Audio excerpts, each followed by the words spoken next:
Hello.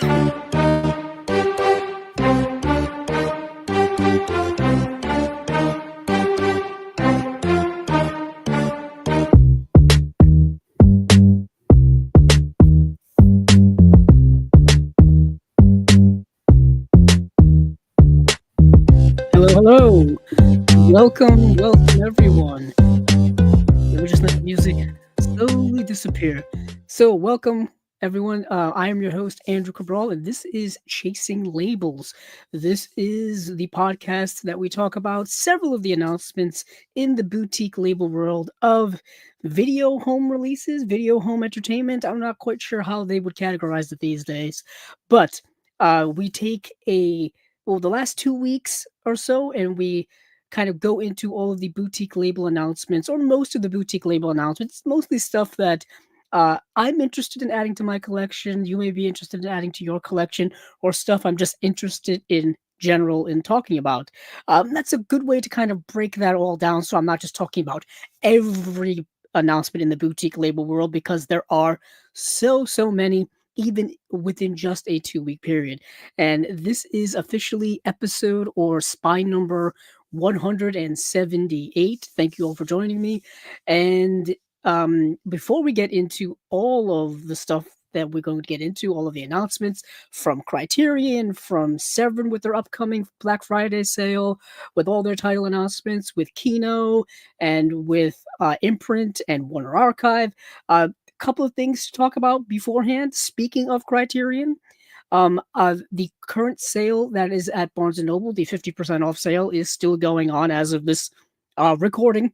So if you're listening to this a month or so in the future, or a year or so in the future, this probably doesn't apply to you. But if you're listening to it now on November the 24th, the sale is still going on. I believe it is going on until December 7th. So I think the whole idea is to go from November 7th to when it started to December 7th, give a full month worth of time.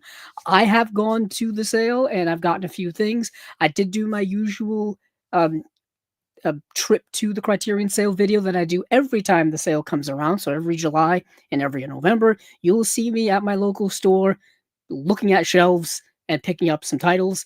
That video will be out this week. It's all uploaded. It's just a matter of making a thumbnail and then making it public for everyone to see it at this point. But for those of you who don't want to wait, I do have the titles right next to me. I picked up 6 titles at the sale, and I figured I'd do a little sneak peek watch now, or sneak peek of them now. First up here is Vittorio De Sica's Shoeshine. Now, this is the 4K UHD release of that movie. I consider Vittorio De Sica a must-watch filmmaker if you want to get into cinema with a capital C.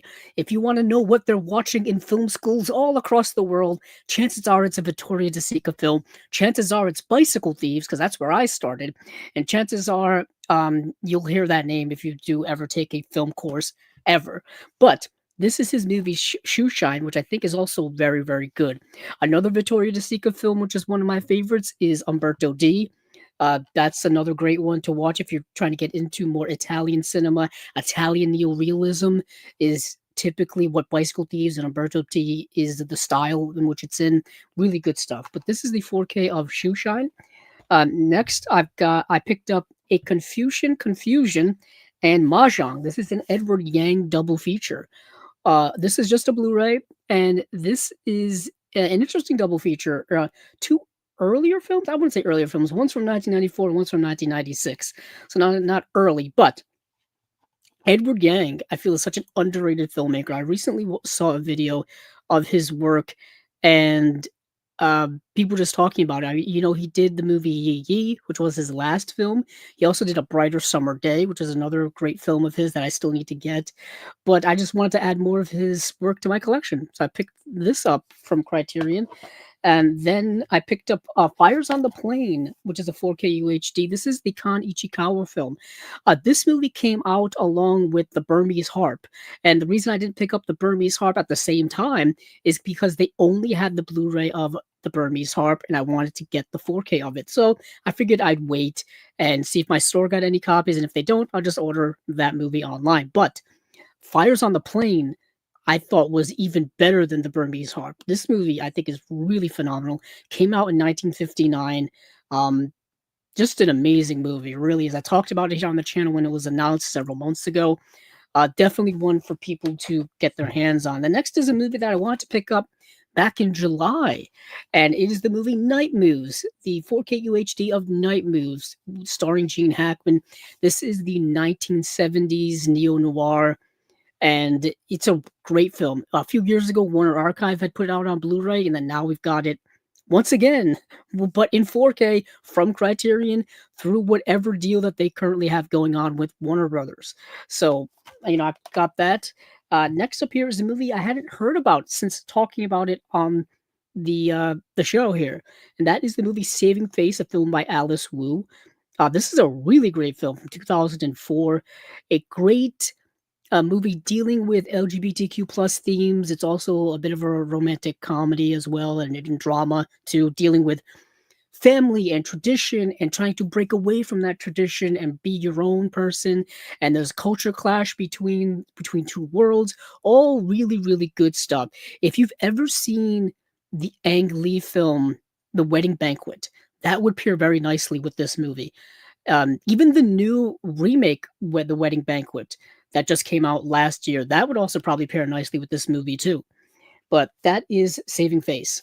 And then last but certainly not least here is a movie by Youssef Shaheen, and this is Cairo Station. Cairo Station is a movie that I really, really liked watching when I had to watch it here for the podcast. If you haven't seen this movie, I do highly recommend it. I had never heard of Youssef Shaheen or his work at all, but watching this movie made me want to watch more of his stuff.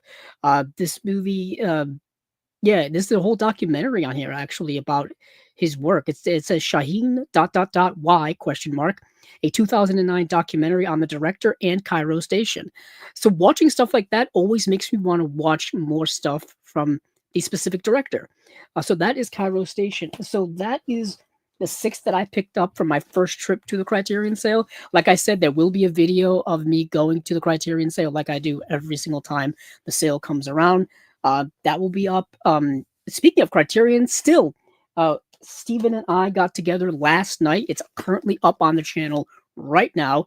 For those of you listening, for those of you watching, we did reviews of the 4K UHD release of Eyes Wide Shut, the Criterion. This is coming out actually tomorrow. This hits the streets tomorrow. This has got to be one of their most anticipated releases of the year. No question about that in my mind. This is also probably one of my most anticipated releases of the year as well. Probably one of my favorite releases of the year too. There is some archival special features on here, as well as new interviews with the director of photography, the cinematographer for Eyes Wide Shut, as well as a new interview with the second unit director and set director, Lisa Leone. And then there's an interview with with archivist Georgina Orgil, who is part of this archive that has all of like Kubrick's like letters and notes and all kinds of stuff. And that was fascinating to see. Really fascinating stuff. Plus, there's, like I said, archival things on here too. But check out our review that we did last night of that, as well as Louis Buñuel's L. This movie I had not seen in time for when it was announced. I think I just couldn't find it to watch it at the time. And this is one of Buñuel's films that he did when he was in exile in Mexico from the late 1940s to the early to mid 1950s. I think from 48 to 55, somewhere around there. Anywho, this movie came out in 1953. And Louis Buñuel, the great surrealist drama, just satirist filmmaker. I'm learning more and more how revered Louis Buñuel is amongst cinephiles and amongst filmmakers, especially Guillermo del Toro. Guillermo del Toro has a brand new 30-minute interview on here. That's worth the price of admission to get this release, in my opinion. So check out the movie L if you haven't seen it already. I think del Toro describes it better than I can. This is essentially um, Louis Buñuel doing an Alfred Hitchcock film. That's all I will say. So, Eyes Wide Shut and L, the reviews are up on the channel currently of those two films. And yeah, what else is there? Oh, another little collection update. So a little while ago, I picked up the Imprint television, I guess, yeah, Imprint television, their collection of Bewitched seasons 1 and 2, and then I had to pick up 3 and 4. So here's 1 and 2 from before, which I coincidentally still have here next to me. So here's 1 and 2, the big old box set of that, and then here is 3 and 4. And I basically picked this up because they've been having their Black Friday sale on their Imprint website for this entire month. So I was like, I have to grab something. And there were only 4 copies left of this when I bought it, and it's now sold out. So I'm glad I bought it when I did. For those of you who don't know, I'm a big enthusiast of, television on home media, especially old television series on Blu-ray or in some cases 4K. Well, not really. The only ones that have really gotten 4Ks by this point are 90s comedies, ironically, 90s sitcoms in Friends and Seinfeld. I think are the only two that have gotten 4Ks right now. And I think, oh, a Knight Rider. Knight Rider, I think, just got a 4K release too. So not much in the way of 4K for old television series. It's just a battle enough to get them on Blu-ray, let alone 4K. So I'll take a Blu-ray any way I can. But here is Bewitched seasons 3 and 4. Lovely pink case for those of you listening on the audio at home. Lovely hard box as well as Imprint does, and you get uh, both seasons in their own Blu-ray case, as well as a hardcover book. Now, this for some reason, this the cases in here are very very tight. It's a work to get them out. I don't know why they did it like that. The first box set is not like that at all. The first box set they come out no problem. This is a bit of a struggle. So you've got season 3 here on the front. You have the cartoon drawing of Samantha from Bewitched. Now on the back, you get Elizabeth Montgomery as as Tabitha. Yeah, I don't know why I just completely blanked on the name. I know Tabitha is the daughter. Wow, they had the daughter already in season 3. So Samantha. Samantha from Bewitched on the front in cartoon form, Samantha from Bewitched as Elizabeth Montgomery on the back.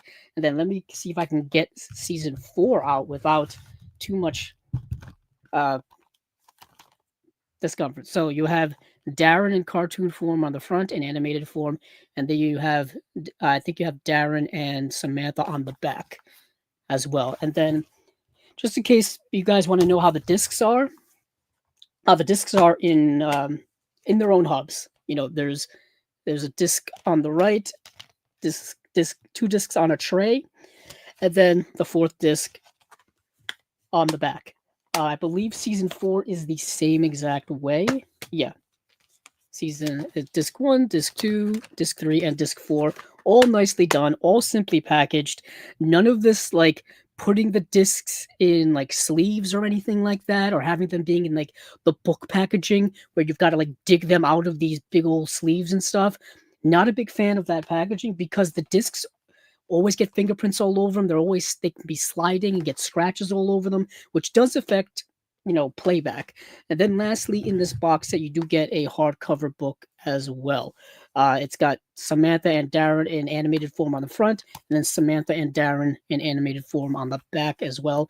And this is a nice little compact hardcover book, which has all kinds of actually, it's got like episode descriptions and mostly just episode descriptions, which is really nice, and color pictures and all kinds of stuff. So really good stuff. Expensive. I do want to warn people when you're getting Imprint has a whole television line, which we don't really talk about here because we're mostly concentrating on talking about movies. But I know a lot of Imprint enthusiasts. If you're in any of the Imprint groups on Facebook, our buddy Tony, who's been here on a few occasions, he does a whole Imprint cast of Imprint titles and whatnot, and he runs, I think, the Facebook group on there. But the Imprint television stuff are rather expensive. I won't lie to people on that. Probably more than I would say you should pay for television seasons, especially in 2025 when everything is pretty much streaming and a lot of these TV shows have been on DVD in the past and are cheaply available on DVD. But you do get what you pay for when it comes to Imprint and when it comes to their television stuff. They do look very, very good. Like Bewitched looks kind of amazing. It's really the way you have to do it to make it worthwhile for people to want to buy these at this point because like I said, 2025. Not a lot of people are buying older TV shows or just TV shows in general on Blu-ray anymore. With the world of streaming that now exists, TV shows are a second away that you can kind of pick out. But I'm a little old school, and I want to get all of my old favorites on Blu-ray whenever I can. So that's a whole long spiel. Man, we're gonna be here forever tonight. But I guess some sadder news. Sadder news is that yesterday news broke of the passing of Udo Kier, the great actor Udo Kier, who has appeared in many, many films. Actually, he has 411 credits on IMDb in total. So that is quite an extensive career. I believe he passed away at the age of 81. And my introduction to Udo Kier was in the movie Ace Ventura. Ace Ventura came out in what, 1994? I was 7 years old. I didn't know who Udo Kier was. I just know that he was the rich guy in Ace Ventura. That's how I know him, and that's how I knew him growing up. And it wasn't until I became much older that I went back and watched a lot of the stuff that he had done decades in the past. And two prominent films that he had done decades in the past that I recently, by recently I mean within the last 5 years, have bought and owned is the movies Flesh for Frankenstein and Blood for Dracula, with which both star Udo Kier. Um, I think they are both films by Paul Morrissey. Yes, I think they're both produced by Andy Warhol. I believe so. At least I know Blood for Dracula is. Let me check Flesh for Frankenstein. Actually, while I'm on IMDb, might as well give it a little check. Um, so both of these editions, I think, are out of print by this point. Obviously, the Flesh for Frankenstein was a Vinegar Syndrome release, and Blood for Dracula was a Severin release. And coincidentally, that is around the time where we started chasing labels that these two were coming out. And these are kind of my introductory titles to both of those labels of Vinegar Syndrome and of Severin. So what was I doing? Oh yeah. I wanted to check if Andy Warhol was a producer on Flesh for Frankenstein. Let's see. Yes, he was. Yes, he was. Okay. So he was a producer on both of them.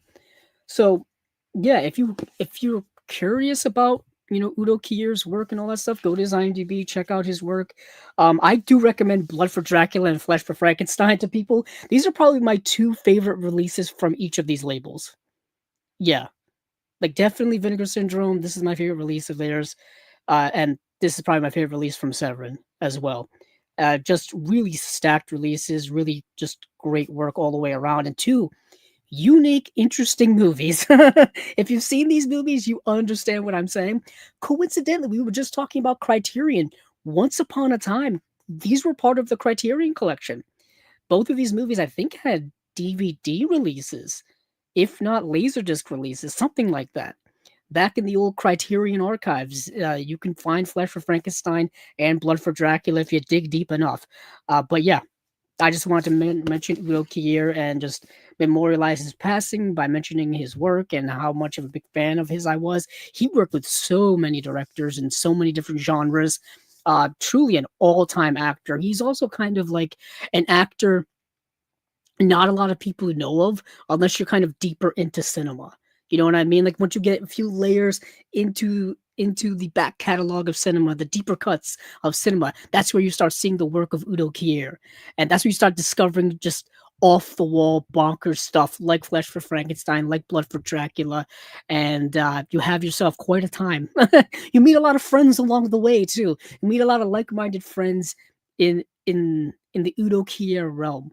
I know our friend Celeste Lacabra is a big fan of Udo Kier as well, and I'm pretty sure on her stream on Saturdays that she typically does, uh, she will talk about Udo Kier and stuff like that. But yeah, let's move on to what we have to talk about here on Chasing Labels. And I think that's about it. But yeah, like I said, we have a few things to talk about here tonight. Hopefully, I'm trying to keep it under 4 hours, but I've already spent nearly 20 minutes just talking about movies and movie updates and all kinds of stuff. So let's see, where do I want to start? You know where I'm going to start? I want to start with Warner Archive. So Warner Archive has their December titles. Yes, the December titles were announced. So these are coming out next month as of this recording, as of this live stream, and we've got a few films. I'll just read them off, and then we'll go into several of them. So we have Interrupted Melody from 1955, The Valley of Decision from 1945, San Antonio from 1945, On Borrowed Time from 1939, I Love Melvin from 1953, and then we have a pair of, I believe, Hanna-Barbera animation or cartoons. Lippy the Lion and Hardy Har Har, the complete series, 1962 to 1963. Then we have Wally Gator, the complete series, 1962 to 1963 as well. So deeper cut Hanna-Barbera animation is now getting Blu-ray releases, which is always cool to see. That leads me to believe that they're going to put out more of the well-known stuff. If you're joining me here for the first time, I'm a big fan of Hanna-Barbera. I grew up with Flintstones, Jetsons, Yogi Bear, Scooby-Doo, all of that stuff. So one of my goals over my lifetime of collecting is to get all of them on home video. My initial thing was I was going to get all of the DVDs, but now that the Blu-rays are coming out, I'm gonna wait for the Blu-rays. I've got the Jetsons complete series. I've got the Flintstones complete series. I got Scooby Doo, the first series from 1969. I have that in complete series, and I'm hoping they put out the subsequent series is in on Blu-ray.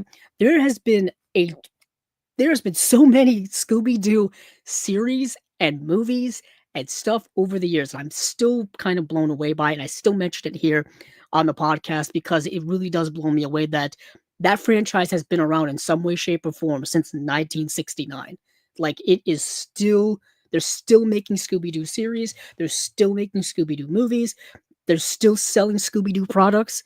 And it's kind of nuts if you think about it, considering all of the generations that have been out. Like it's like Gen X, millennials, Gen Z, Gen Alpha, all of us have been exposed. I've been around for Scooby Doo, but let's get back to the task at hand. So, the Warner Archive titles. So we'll start off with Interrupted Melody.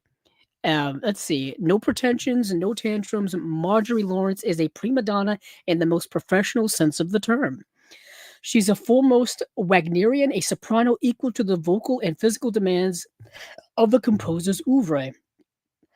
And she's a beacon of triumph to anyone who fights back when personal tragedy strikes. This acclaimed biopic chronicles Miss Lawrence's rise from the outback girl to world-renowned diva and her subsequent battle against polio, which won the 1955 Academy Award for Story and Screenplay. It was also a Best Actress nominee Oscar for Eleanor Parker. Gives an outstanding performance as Lawrence, the film's selection of glorious arias voiced by uncredited opera legend in the making Eileen Farrell. Glenn Ford and Roger Moore joined Parker in this Melody to Remember. So this is a biopic. It's a really good biopic, actually. Great music, great story, great acting. It's a really solid movie.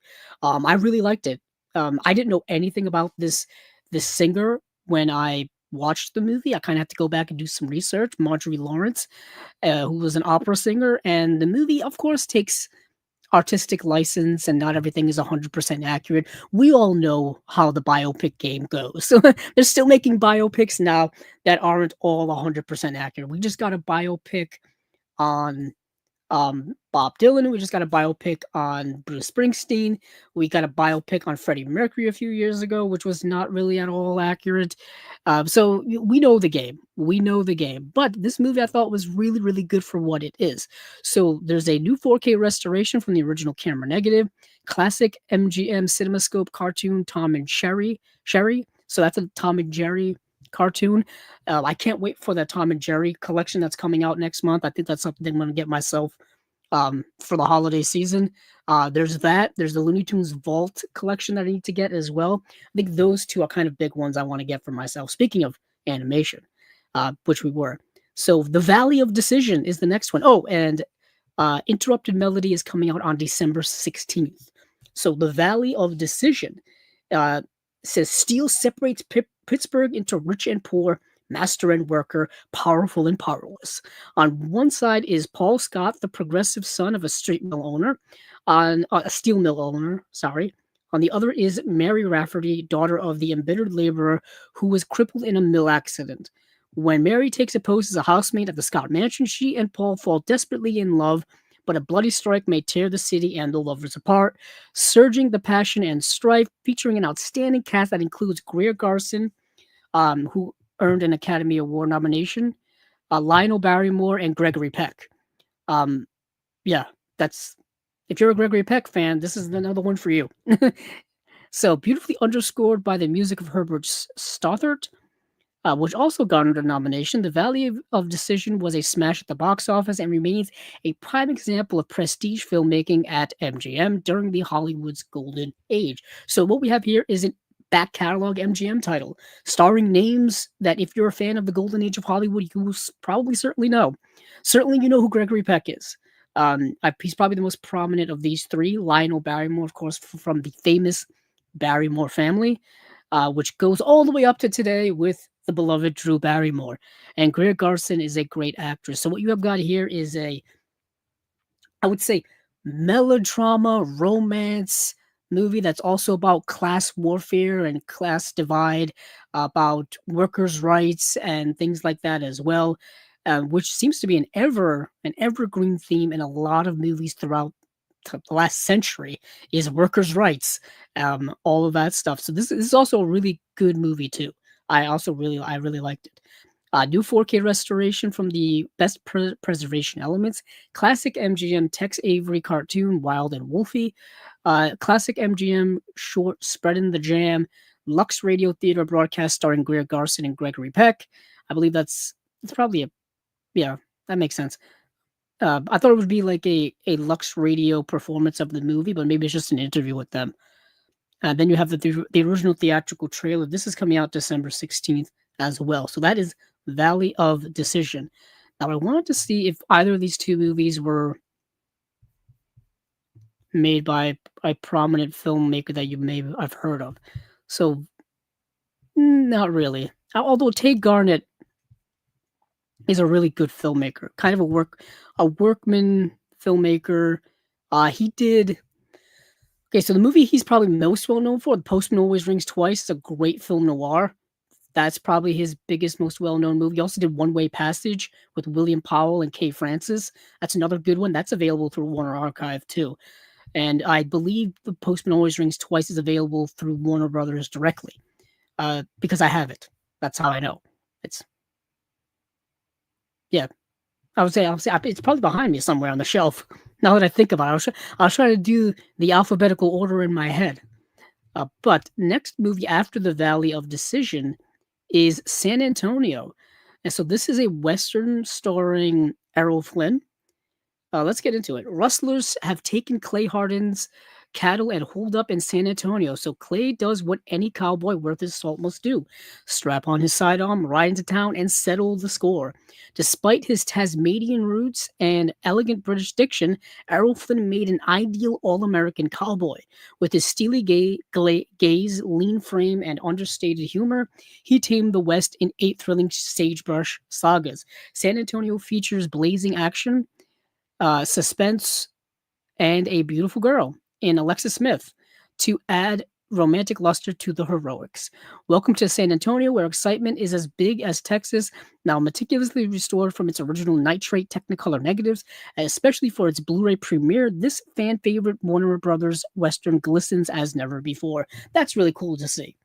The fact that this movie has got a brand new restoration from the original nitrate, the fact that they still have the original nitrate is kind of a miracle. If you know anything about nitrate film, those things would light on fire spontaneously because they were so combustible. So combustible. So a lot of the original nitrate negatives are just gone because they lit up in flames and burned to dust. But this movie is really fun. It's Errol Flynn. It's a western. He's a brogue. He's handsome. He's romantic. He's romancing a lady in this. He's getting revenge for stolen cattle. It's an Errol Flynn, vehicle for its time. It's exactly what you expect it to be. So if you're a big fan of Errol Flynn and of westerns, definitely check this out. Like I said, it's got a new 4K restoration from the original Technicolor negatives. Yeah, the Nitrate Technicolor negatives. It's got a classic WB Technicolor short, Frontier Days, classic WB Trap Happy Porky Pig cartoon, an original theatrical trailer coming out December 3rd, 16th. That is San Antonio. Now, next comes what I think is the best movie of this entire slate here. It's called On Borrowed Time. So, On Borrowed Time is another movie starring Lionel Barrymore. Um, so Lionel Barrymore, like I said, really good actor from the famous Barrymore family. Um, and let me just read the description. The description. Death has come for Gramps Northrop, but Gramps has important work to do raising his orphaned grandson, so he uses a bit of magic to trap Death in the branches of an apple tree. Clever work, Gramps, or is it? With Death on hiatus, other folks whose time has come, folks who are worn out, ill, and in pain, can't be released from their earthly suffering. And Gramps begins to wonder if he's done the right thing. So, let's see, from the acclaimed and beloved Paul Osborne play, this endearing fantasy of family love and mortality moves effortlessly from whimsical to tragic. Lionel Barrymore gives an unforgettable performance as Gramps, leading a sterling cast of supporting players, including Beulah Bondi, Una Merkel, Henry Travers, and as most wry and gentlemanly Grim Reaper, Sir Cedric Hardwicke. So this is a movie dealing with, like it says, love, death, and mortality. And the general premise of this, blurb kind of states is this elderly couple, this grandparent couple, has been tasked with raising their orphaned grandson, and at the very beginning of this movie, the parents die in a car crash. So this movie is very serious and rather dark, but it also has fantasy and lighter elements to it too. It's a rather unique blend and mesh of tone, and it's really just endearing. It's beautiful. It's sad. It's incredibly contemporary in dealing with life and death, and yeah, it's a really good movie. Like it's you have to put the more fantasy elements aside because it plays like a fairy tale, and you kind of have to put you know those absurd things aside to really understand what it's going for underneath all of that. Death here is personified as a guy, walking around like a regular dude wearing regular clothes. He's not like he doesn't have like a sickle and a hood, and he's not a skeleton. You know what I mean? Like we traditionally think of death as. And the movie's so interesting. Um, yeah, I absolutely loved it. Based on a play, must have been a hell of a good play. Let's see what we have here. There's a new 4K restoration from the best preservation elements, two radio adaptations, one from 1946, one from 1948, classic MGM cartoon, Wanted No Master, classic MGM Fitzpatrick travel talk short, A Day on Treasure Island, then original theatrical trailer. So this movie's called On Borrowed Time. Really, really good. Coming out December 16th. Excuse me. So next we've got I Love Melvin. Melvin Hooper is a bumbler, except when he's dancing on skates.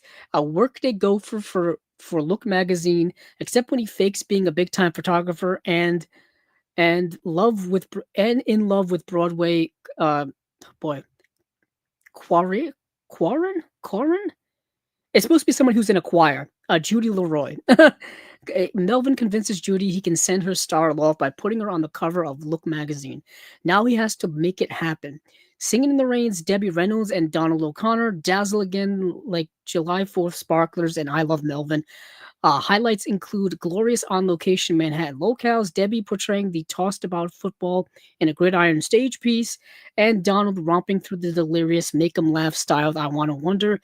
This sprightly MGM musical delight is an irresistible screen confection made special by the chemistry of its two irresistible stars as their beguiling best. There's lots to love here.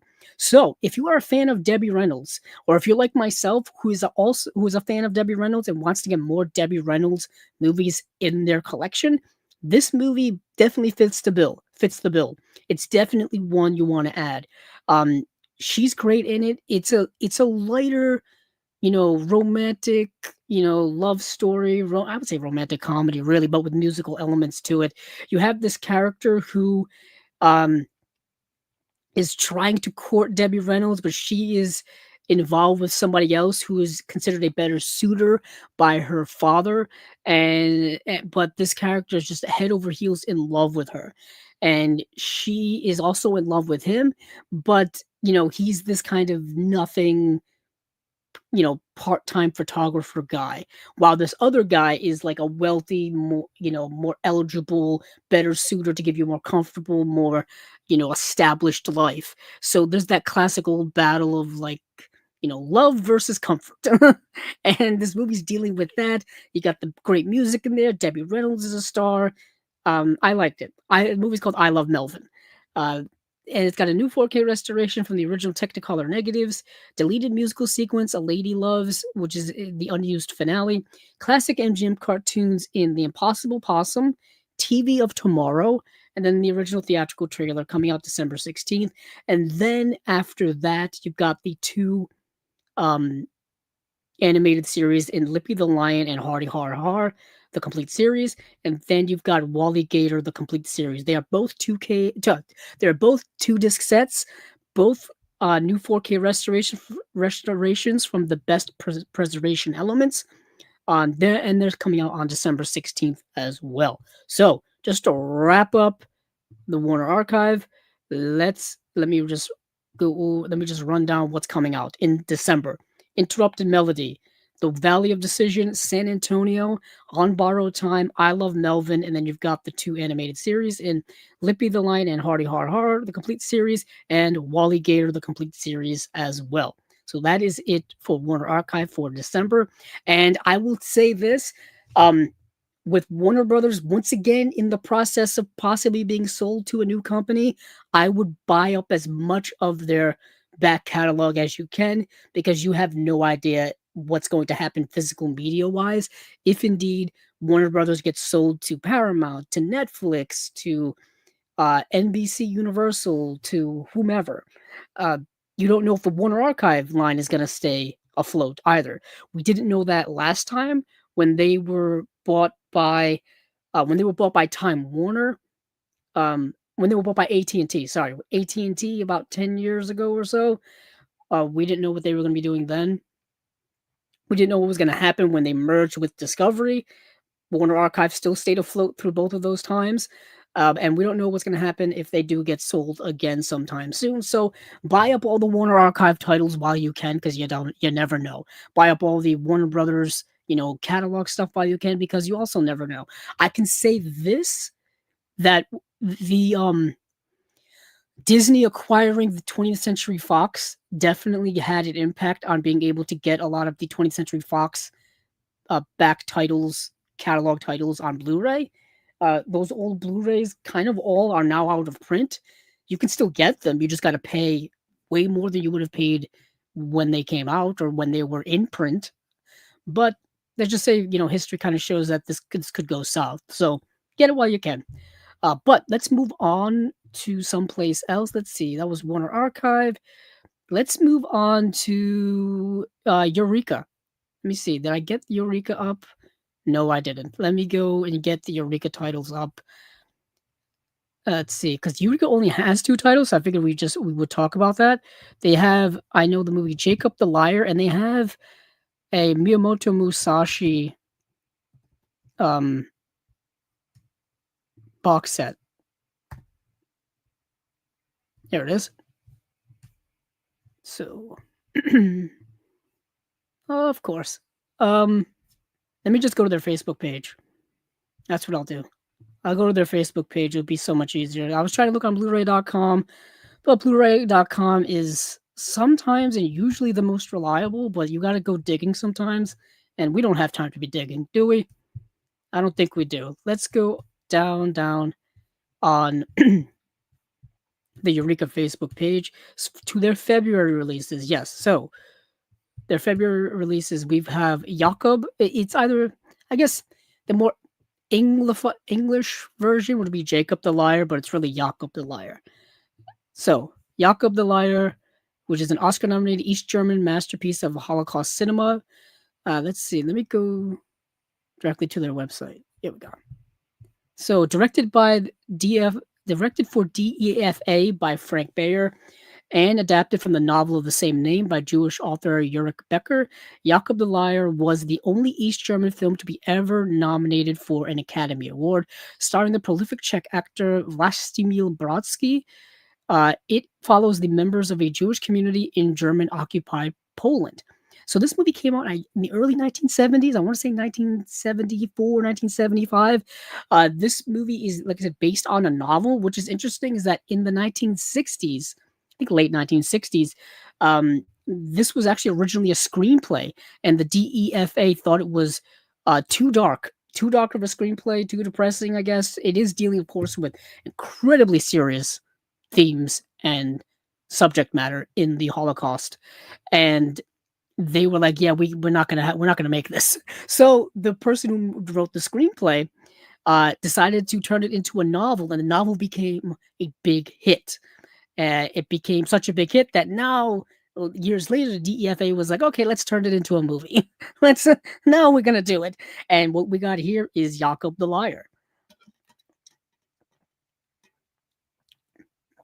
And the premise is that it's about this man called Jakob Heim, and he is a Jewish man in a ghetto. In during World War II, actually, yeah, pre World War II, really, and during the war, there were these Jewish ghettos, basically walled off, military run, you know, areas that they basically put all of the Jewish families and Jewish people within, and they were kind of like work camps, and whatnot. So this movie takes place inside one of them in Poland, and this man Jakob starts he starts a rumor that he has a radio, and that he is hearing broadcast on the radio that the Russians are coming and they're going to be liberated soon. The ghetto is going to be liberated soon, and he keeps making up like the thing is that he doesn't have a radio.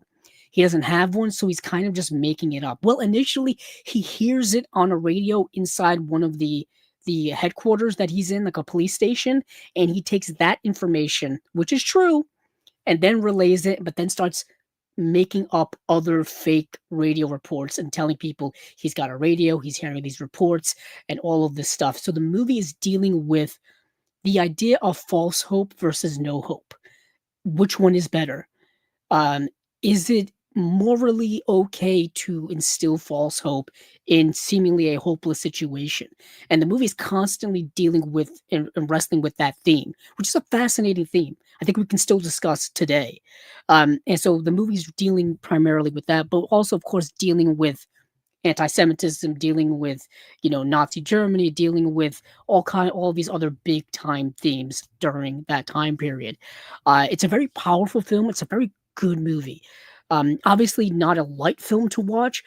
Some people on Letterboxd compared it to Life is Beautiful, but more grim and less and but more grim and more cold and more um less, yeah, I would say more grim. I was gonna say less light, but yeah, more grim would be the term. So it's a very good movie.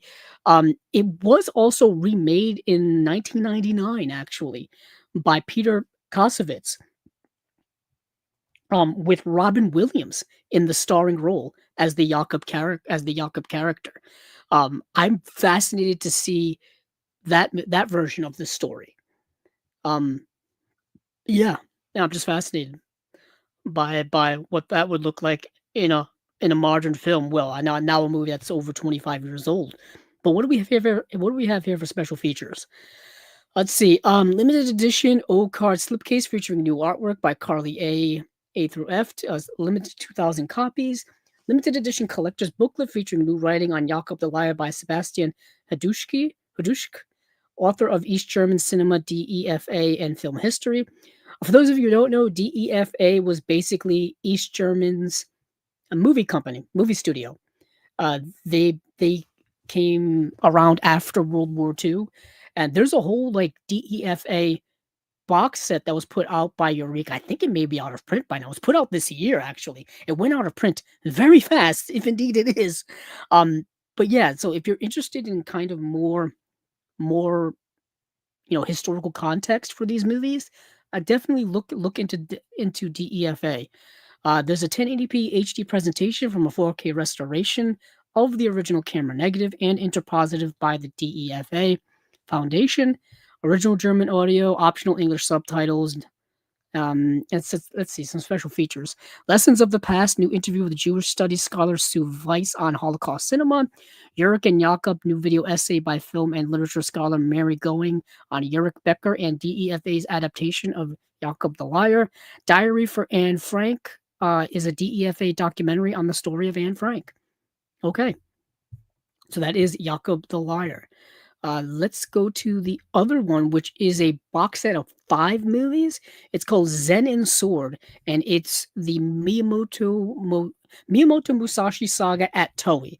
Now, a little bit of context with this, just for those of you who are interested. So Miyamoto Musashi is a very famous figure in Japanese history.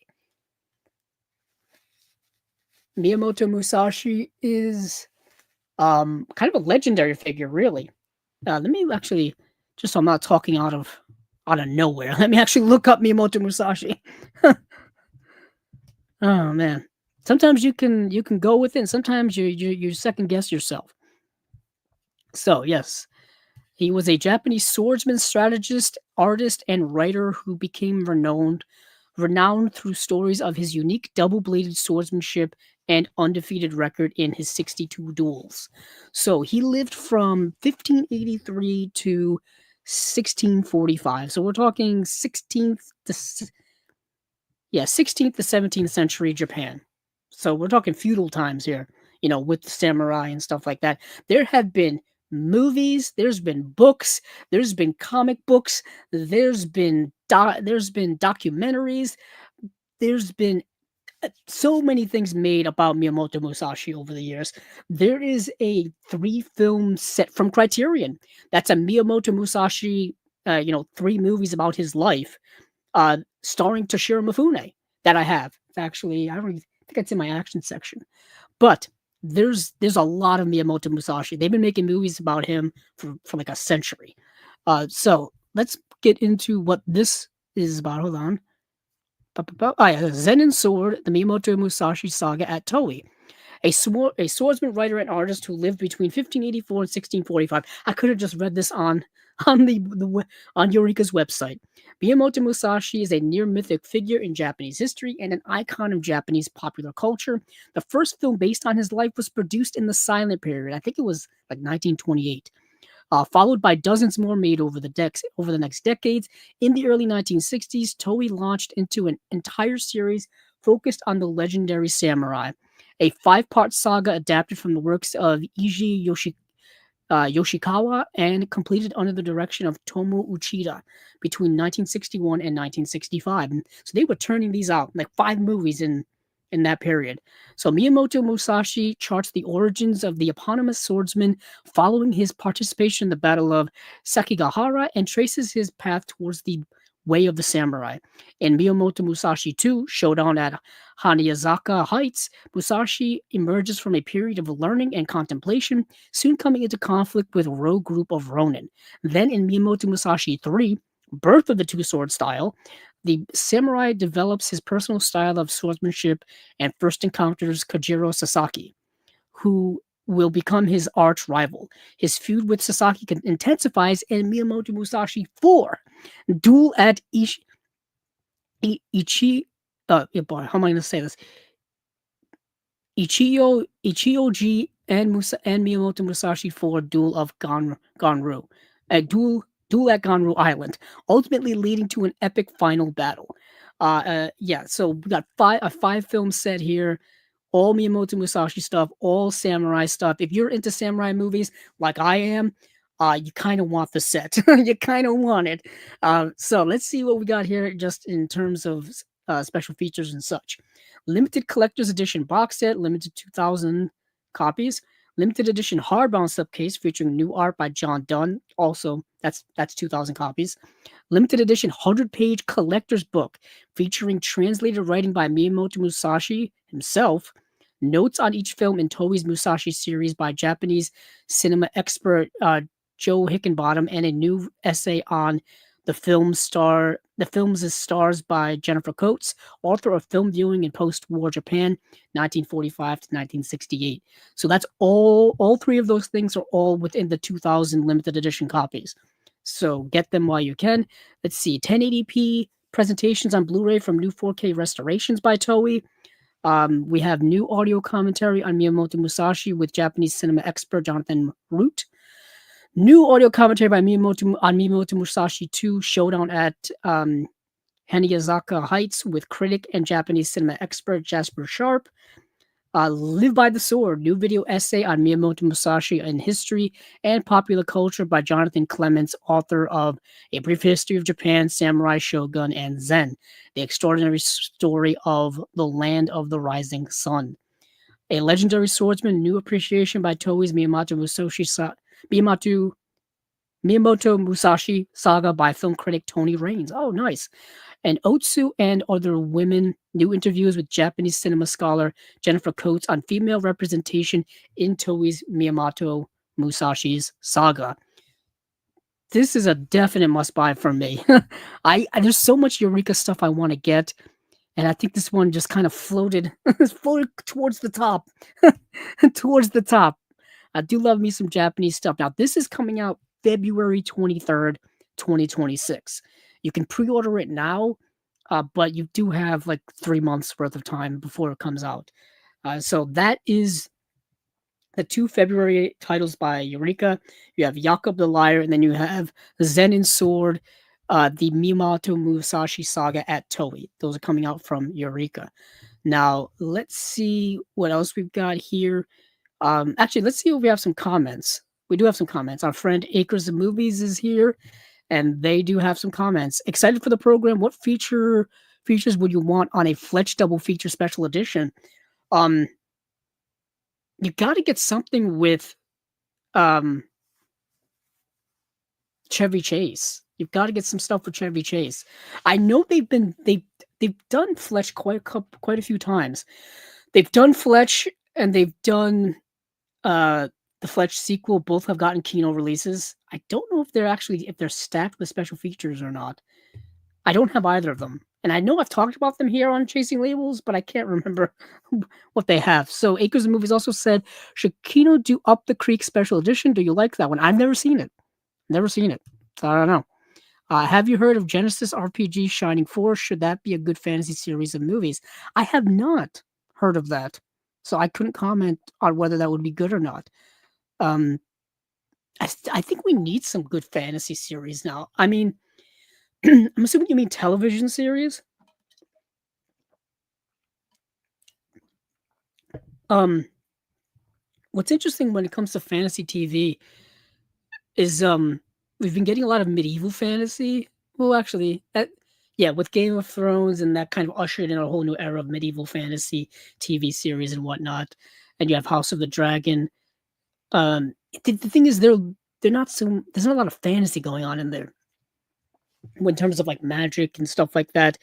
A lot of the fantasy series, coincidentally, are streaming shows now. We don't get a lot of network fantasy anymore. Maybe the budgets are just too big for network TV. I don't know. That's just me kind of spitballing. But anywho, let's move on. Acres of Movies also says make anthology biopics, 25 minutes on Shakira, 25 on Pat Morita, and 25 on Hal Ashby. Would this be a new trend of anthology biopics? Masters Origins. That's interesting. So you're talking about biopics where we would, get actors to portray these people, portray Shakira, Pat Morita, Hal Ashby in these kind of 25-minute shorts. That's interesting. That's interesting. I don't know how much of a story you could tell in 25 minutes when it comes to in the biopic style.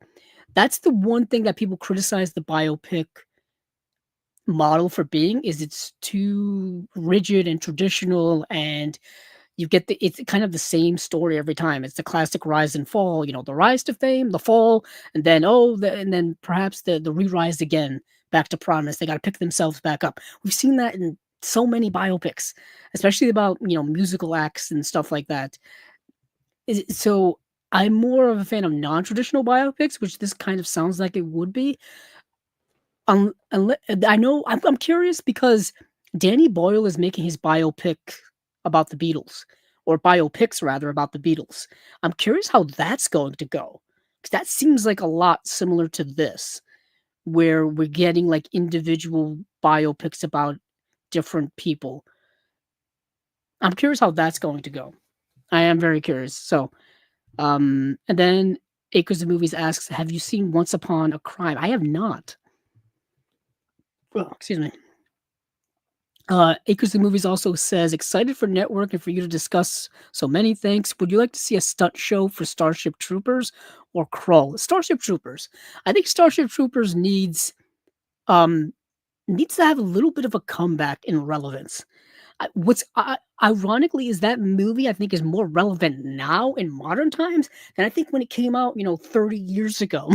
So I would like a little Starship Troopers revival, not necessarily a new movie or a new show or new animated, because they've done all that actually. But perhaps just like a reintroduction into the overall conversation of things with Starship Troopers. Because it is so satirical, specifically satirizing fascism and things like that, things that are still relatively prominent in our world today. So I would be curious to see what the reaction would be. Oh, on the internet, it'd be crazy. What the reaction would be to, just people talking about Starship Troopers now. And then, Anchors of Movies also says any new network special features. I will be getting to that. The reason why we'll be getting to that is because I have my old Blu-ray here that I took off my shelf, and I want to compare it to the new Criterion to see what we do get from new special features. I've had this in my collection for like 15, maybe over 15 years. And I'm so glad that Network is finally getting a remastered, restored, re-release with new special features, hopefully, and all kinds of new stuff. It's honestly one of my favorite movies of all time. I think it's one of the best movies ever made, personally. I think Sidney Lumet was an absolute master. Patty Chayefsky, I think, is one of the best screenwriters of all time. What I've always wanted is there are collections that you can get in book form of Patty Chayefsky's screenplays, and Network is in those collections. And I've always wanted to get those just to have them. I don't have a lot of screenplays. Basically, I would buy screenplays if I went to thrift stores and I saw them, or some people would give them to me because they found them in thrift stores.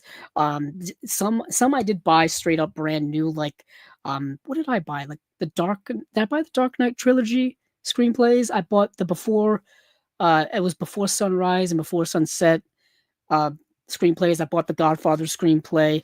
A couple of others I have off in a bookshelf over there, but I want some Paddy Chayefsky screenplays. I think he's one of the best screenwriters of all time.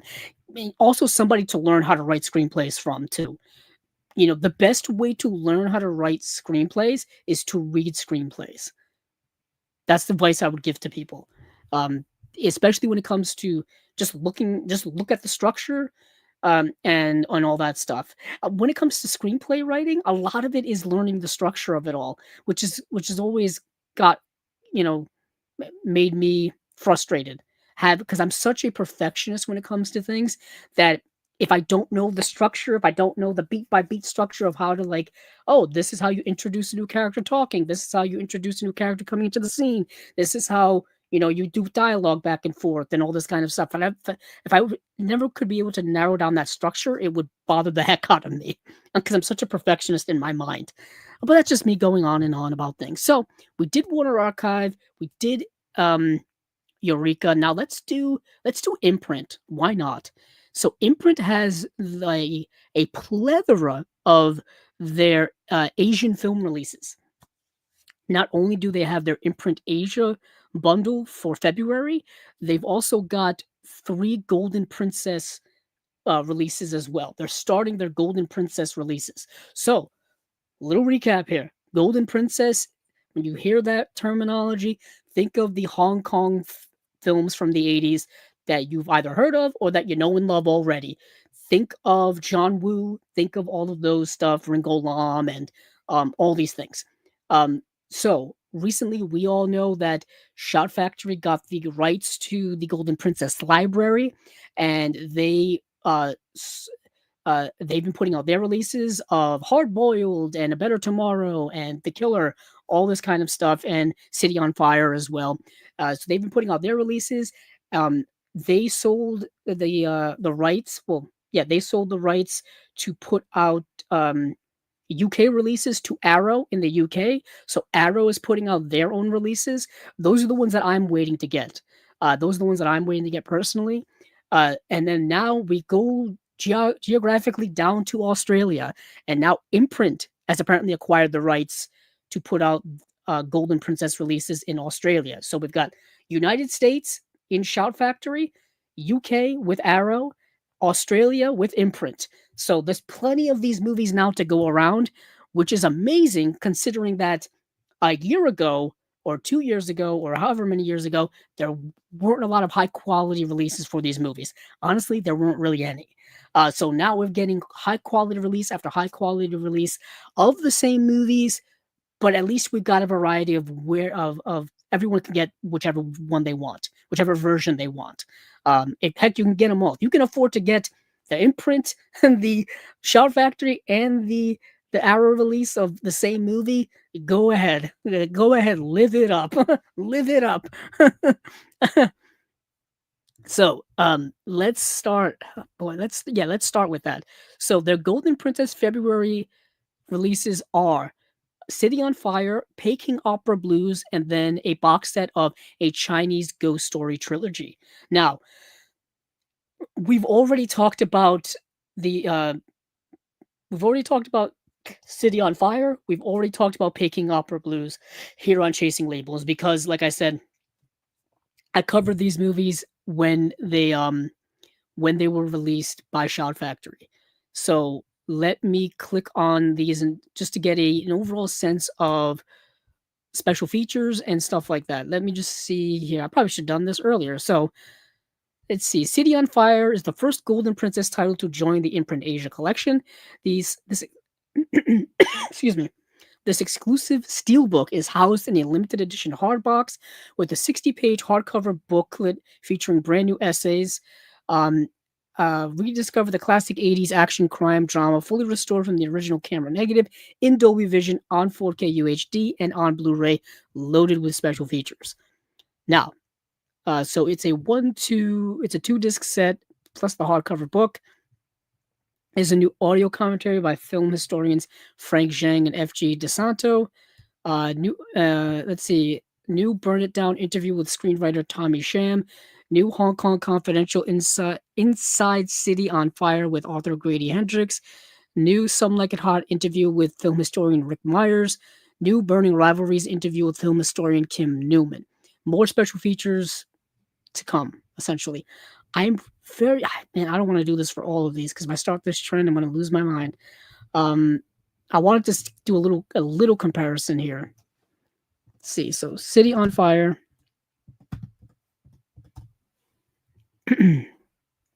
So, the Shout Factory release is already out, and the Arrow release is coming out December 1st, which is actually next week. Jeez, got just became aware of that. So quickly, I'm scrolling down. Oh, brother.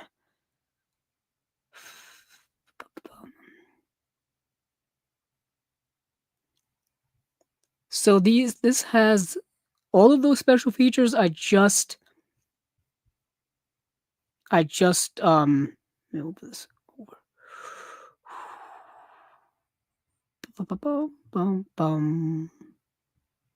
Hold on, I'm going the wrong way. I'm trying to move some panels around. I'm still good. I'm still streaming. Okay. Just moving some tabs around to make it easier to look comparison wise. So everything I just read off on the Imprint release for City on Fire, including the audio commentary, those are all carryovers from the Shout Factory release.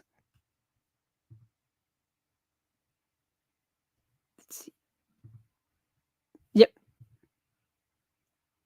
Yeah, those are all carryovers. So if you get the Shout Factory release or if you have it already, you already have all of these special features. Yep. Okay. Just wanted to do a little side by side comparison just so that people have a little sense of the difference of these two. So now let's move over to Peking Opera Blues, shall we? Let's see. This is also getting a steelbook release. So the classic Golden Princess action comedy Peking Opera Blues joins the Imprint Asia library. This exclusive steelbook is housed in a limited edition hardbox with a 60-page hardcover booklet featuring brand new essays by artist slash film essayist Darren Wheeling and film scholar Wayne Wong. Rediscover the classic film fully restored from the original camera negative in Dolby Vision on 4K UHD on Blu-ray loaded with the special features. Yes. This movie is directed by Sui Hark, who did Once Upon a Time in China, Twin Dragons, Double Team. That's an interesting credit to give him. Let's see. I've already talked about the movie, so let's get into the features. This is a 2-disc set and the hardcover book.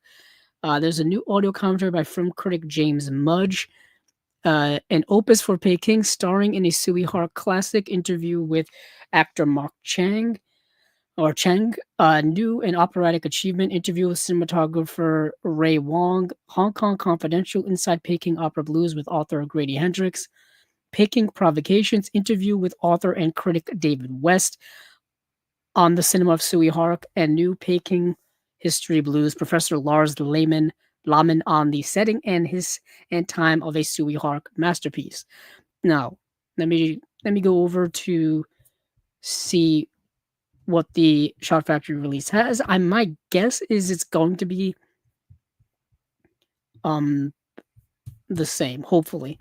Just let's see. Yep. Same special features.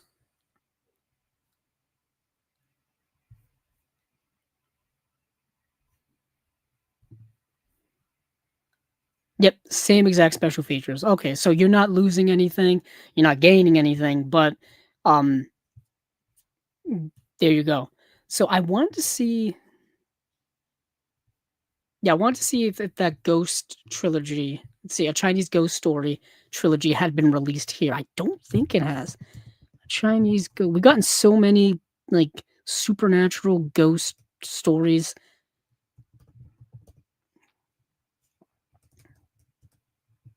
Maybe we did. Ba-ba-ba-bum. Okay. So a Chinese ghost story trilogy did get a release. So I did talk about it. Okay. It got released actually October 28th of 2025. So I did talk about it.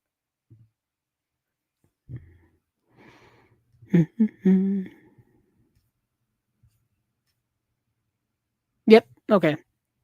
So Imprint's kind of just reprinting or putting out their own versions of what we already have here. Let's see.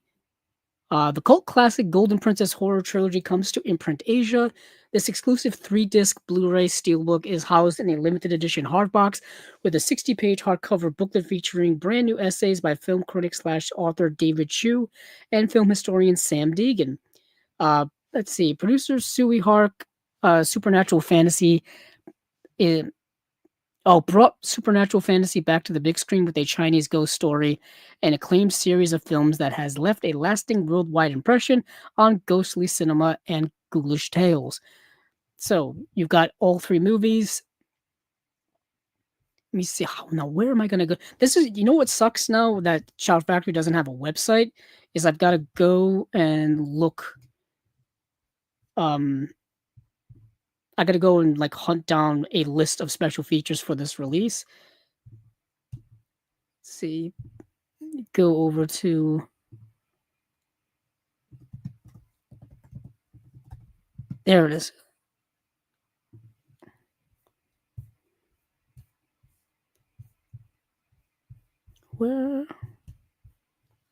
Oh, okay. Okay, we're back at it again. Okay. So I had to go over to groove.com because that's where Shout Factory is encamped now with all of their titles. Um, but honestly, I'm just going to let me read off what we've got here for special features. So for a Chinese ghost story, we've got a 1080p high definition presentation on Blu-ray from a new 4K scan of the original camera negative, new audio commentary by film critic James Mudge, a Leslie Chung story, Hong Kong's Eternal Icon, and that's it. Okay.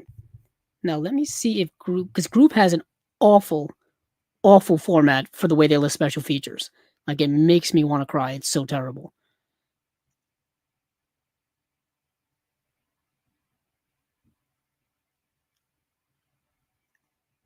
Interesting. Actually, let me go back. Let me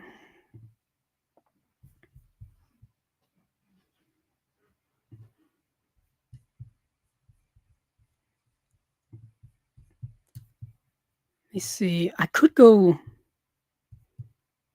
Actually, there are actually other places for me to go to see. Oh, here they are. Okay.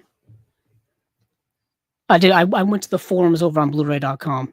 I love how I'm just doing this on the fly, just completely eliciting dead air on here. Um, yeah. So the commentary with James Mudge and then a Leslie Chung story, Hong Kong's Eternal Icon. Those are carryover special features to the imprint release. Yeah. So and then let's see a Chinese ghost story 2, 1080p high definition presentation on Blu-ray from a new 4K scan of the original camera negative, new audio commentary by critic James Mudge, a new story of a sequel interview with author and critic David West, archival interview with composer James Wong. Let's see if those are indeed the same. Yep, same. Yep, same exact ones.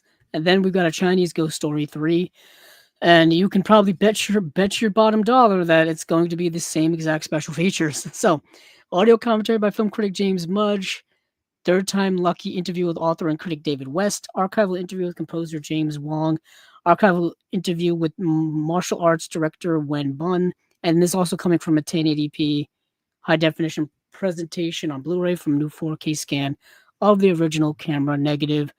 And let's see, yep, third time lucky interview with author and critic David West. You got those other two archival interviews as well. Yep, it's the same exact special features for all of these.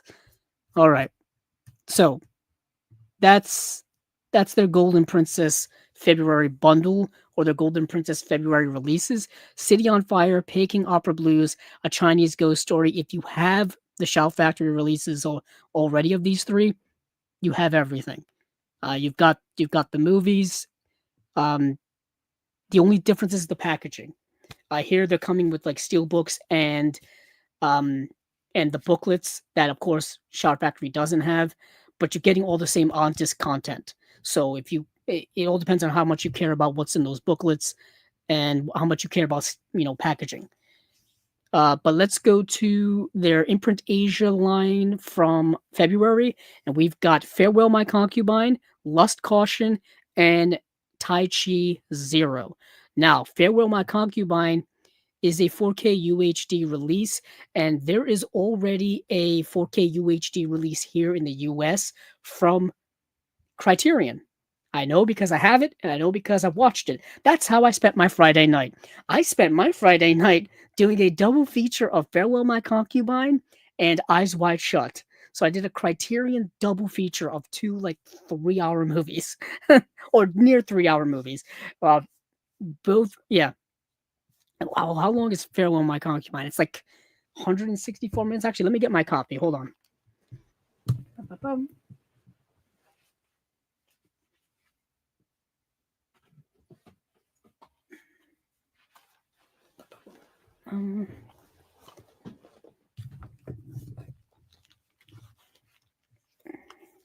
So Farewell My Concubine is 171 minutes.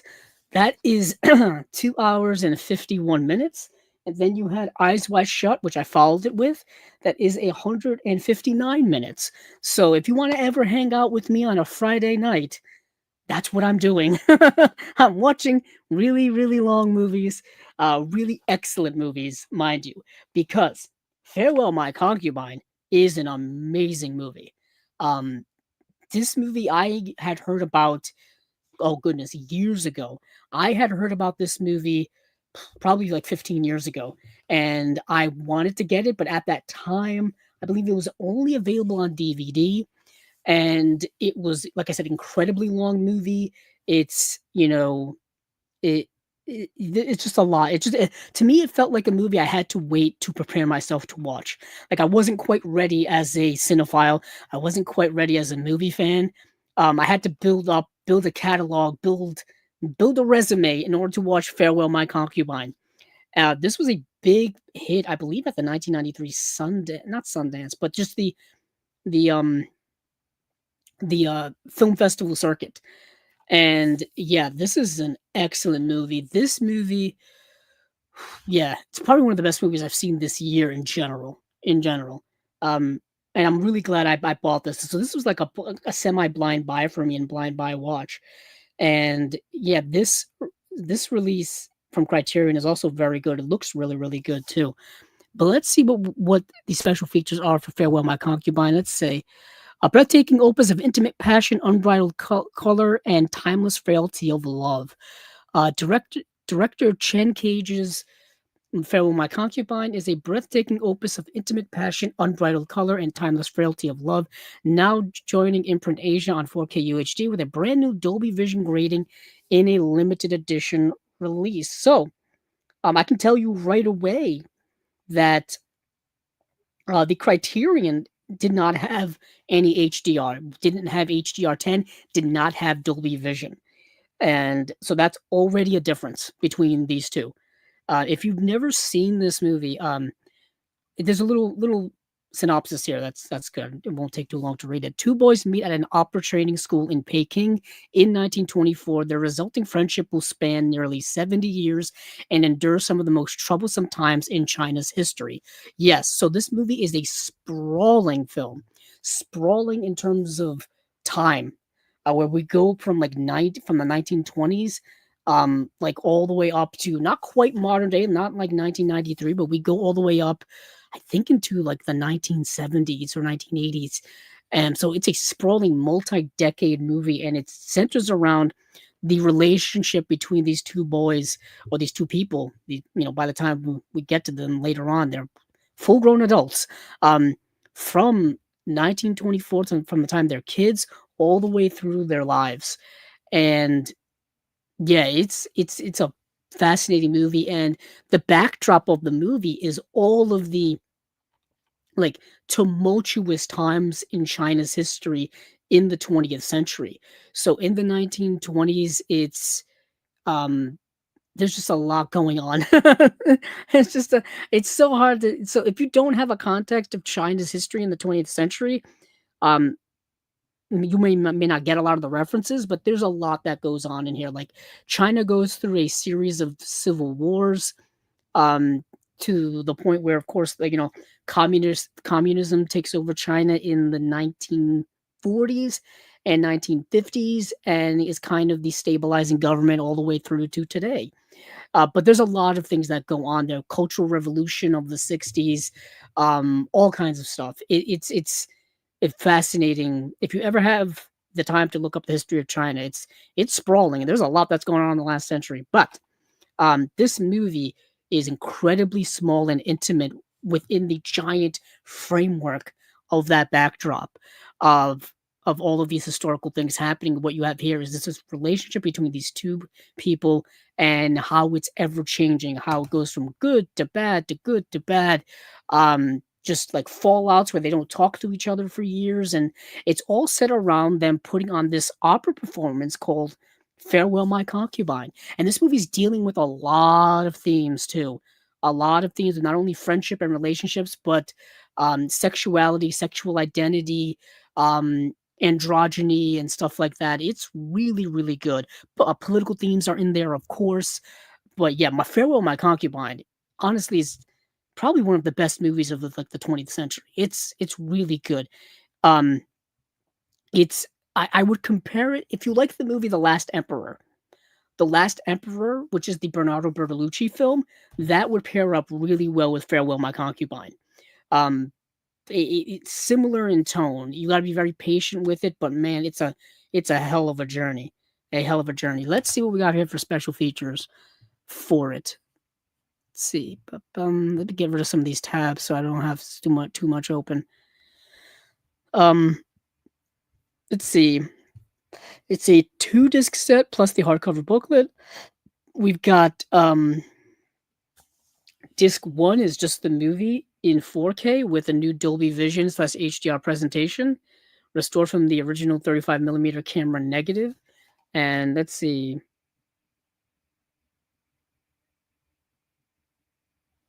Yeah, I just want to see if the Criterion mentioned any of that. I can tell you, like I said, the Criterion does not have the HDR. Let's see. For special features on disc 2, we have a new interview with film critic Tony Raines, the making of Farewell My Concubine featurette, and that's it. And that's it. Wow, 2 special features for this glorious movie. Now let me go over to Criterion to see what they have.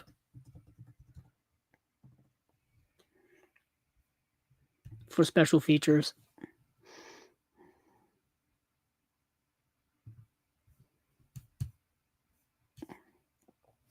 Okay, so Criterion has new conversation between Chinese cultural studies scholar Michael Berry and film producer Janet Yang, documentary from 2003 on the making of the film, interview from 1993 with director Chen Cage, conducted by journalist Charlie Rose. So neither release really has an overabundance of special features. Uh, damn shame. Damn shame for a movie that I feel is so good. Um, but with the Imprint release, you do have a new interview with Tony Raines. With the Criterion release, you do have some other archival stuff. I think you both editions get the making of the movie. And that's about it. But the Imprint does have the hardcover booklet, which is 60 pages long, and it has essays by film scholar Grace Hahn and author film critic Walter Chaw. So you get that. But let's move on from Farewell My Concubine to Lust Caution. Now, Lust Caution is an Ang Lee film.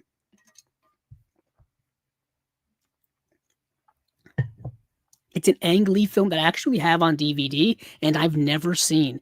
I know that Kino has put out an edition of Lust Caution. Actually, let me get that up right now because I want to compare the special features for the two.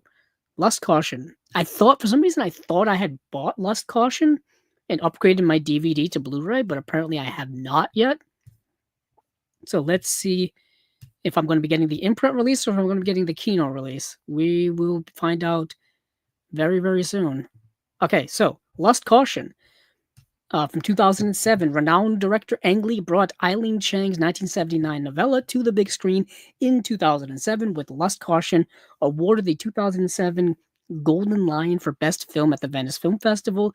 During World War II, when Shanghai was occupied by the Imperial Japanese Army and ruled by its puppet government, a group of students plot to assassinate a high-ranking official, Mr. Yi, using a honey trap. Wang Jieji, and posing as a seductress, is drawn into a dangerous game that will ultimately determine her fate. Starring Tony Leung Chi-wei, Tang Wei, Joan Chen, and Li Horn Wang, the film also won several Golden Horse Awards, including the Best Film and Best Director. Oh goodness! I'm just reacting to the fact that there is 2 special features currently listed. Titles of Deception, Lurid Affections featurette, and B-roll. It says more special features TBC, so maybe there will be more. But the Kino release has about the same. It's got Titles of Deception and Lurid Affections. This archival program was also included on the Korean release of Lust Caution.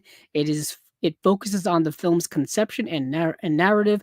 Included in it are clips from interviews with Ang Lee, Tony Leung, and Joan Chen, amongst others. Runs about 17 minutes long, but the Kino release does have a new audio commentary with film historian Annie von Muller, discusses the narrative construction of Lust Caution, the multiple meanings of different scenes, appearances, and attitudes, the shifting nature of the truth, the film's visual style, the use of music, etc., etc. So, I mean,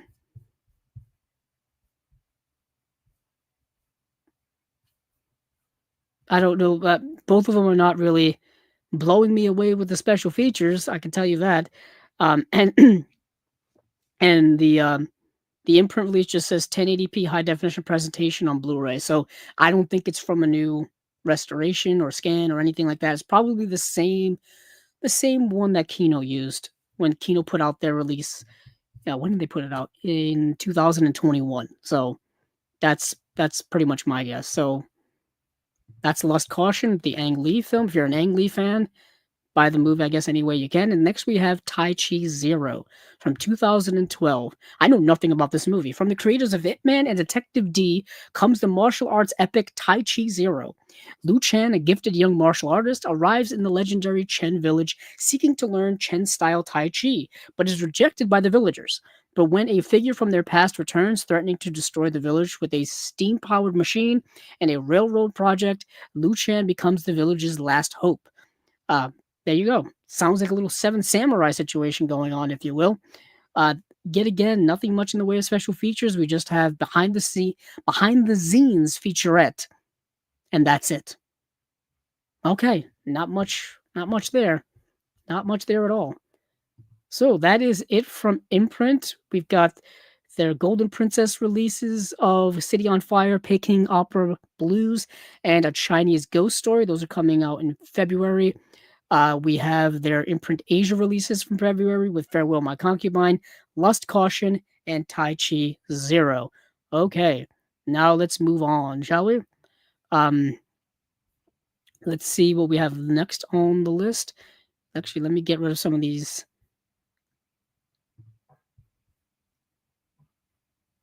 Okay, I just want to get rid of some of the clutter of certain things.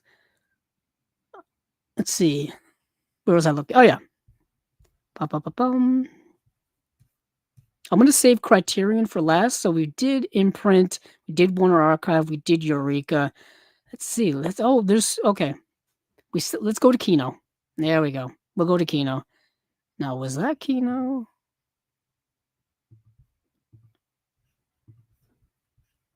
Okay, we'll go to Kino now.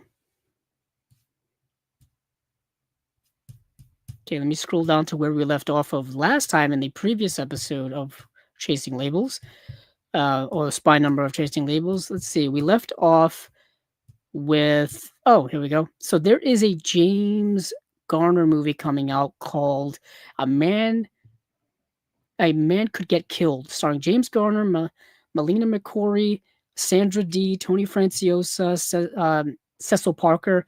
Came out in 1966. Let me get the synopsis for this. Let's see. Let me go to my Letterboxd.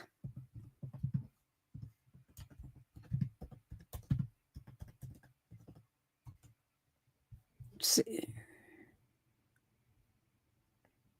So, an American businessman visiting Lisbon gets mistaken for a British secret agent who stole some diamonds. As a result, he has everybody in Lisbon after him. So, I'm assuming the main guy is James Garner, and everybody's after him because they think he's somebody who stole some diamonds. Sounds like the Alfred Hitchcock Wrong Man scenario, if I ever did hear it.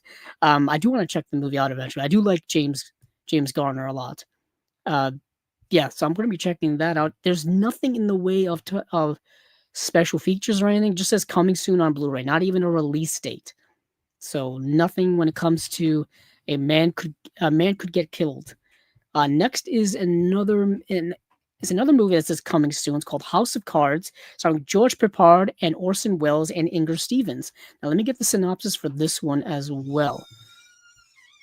You would be surprised how many times the title House of Cards comes up when you search for it. Let's see. House of Cards from... This is the one I'm looking for. From John Gierman from 1968. Now, this is the one George Peppard. So, In 1960s Paris, an American boxer stumbles upon an international fascist conspiracy that aims to create a new world order. I do like me some George Peppard. Anything starring Orson Welles or Orson Welles in it, I'm automatically interested in. He's one of my favorite people in cinema history. Um, and I feel like George Peppard is such an underrated actor. I know Quentin Tarantino is a big fan favorite of his. There's a whole George Peppard box set that I think Imprint put out a couple of years ago. Um, so that's just a little extra George Peppard for you. He was also in. He's in Breakfast at Tiffany's. Yeah, he's in Breakfast at Tiffany's. Probably the most well-known movie he was in. So let's see. That like I said, that is only getting a. Yeah, it only says coming soon on Blu-ray. Nothing. No features. No date. Let's move over to in the Door on the Floor. Now, The Door on the Floor is a movie from 2004, and I remember seeing this movie like 20 years ago, probably on premium cable TV, HBO, Showtime, Cinemax, one of those. It's a movie starring Jeff Bridges, Kim Basinger. I think those are the two prominent ones. John Foster, Mimi Rogers, Elle Fanning, um, and Bijou Phillips. So, I haven't seen this movie in so long. Like I said, 20 years ago. So, let's see what we have here for special features or just description. Screen greats Jeff Bridges uh, and Kim Basinger give stellar performances in the spellbinding adaptation of John Irving's best-selling novel. A Widow for 1 Year, The Door on the Floor chronicles one pivotal Long Island summer. Oh, I think the novel is called The Widow for 1 Year. Yeah. So The Door on the Floor chronicles one pivotal Long Island summer in the lives of famous children's book author Ted Cole, Jeff Bridges, and his beautiful wife Marion, Kim Basinger. It is the provocative, tragicomic story of the one couple's emotional journey into a world of daring sensuality and stunning honesty. Co-starring John Foster, Mimi Rogers, Bijou Phillips, and a young Elle Fanning. They credit her with being in Sentimental Value, which is a brand new movie that's only actually getting like limited release as of now. Like it's only in limited release now, but people probably know Elle Fanning for being in other things. She just did a Criterion Closet video, great Criterion Closet video. Writer-director Todd Williams' film has been praised as extraordinary in every way, from the pitch-perfect performance to the delicate handling of explosive subject matter. That's a quote from Peter Travers from Rolling Stone magazine. Um, yeah, I remember this movie dealing specifically with um, like infidelity and the relationship between this married couple kind of eroding due to various circumstances. That's all I remember about it. Like I said, I haven't seen the movie in probably 20 years. So that's The Door on the Floor. Interesting title. Next up here from Kino, we've got three Agatha Christie classics. I've already talked about these movies, so I'm not going to like re-talk about them. They're all Agatha Christie adaptations. These have all recently gotten, I think, a 4K box set release from Studio Canal. Kino is releasing them individually, and I'm pretty sure it won't be the same when it comes to special features. So you're going to have to do a little bit compare and contrast. Typically, Studio Canal puts out a better edition than their US counterpart in terms of the abundance of special features. Usually, the restorations and the picture quality may be the same, but Studio Canal gives you more special features. So we've got um, Death on the Nile, we have the Evil Under the Sun, and we have The Mirror Cracked. They're all getting 4K UHD releases from Kino. So if you like your Agatha Christie, if you're a big fan of Murder on the Orient Express from the 70s, or even the Kenneth Branagh ones, then this is obviously for you. Next is a movie I actually hadn't heard of until watching it really for the show. And this is the movie House Calls from 1978, starring Walter Matthau, Glenda Jackson, Art Carney, Richard Benjamin, Dick O'Neill, Brad Dexter, Gordon Jump. Now, half of those actors I don't know, but I know Walter Matthau, I know Glenda Jackson, I know Art Carney. I know who they are. This movie is directed by Howard Zieff. He directed Private Benjamin with Goldie Hawn. That's probably a movie many of you are aware of. But this movie is interesting. This movie is a romantic comedy, but like for elderly, I don't want to say elderly, older. It's an older romantic. It's a romantic comedy with older characters.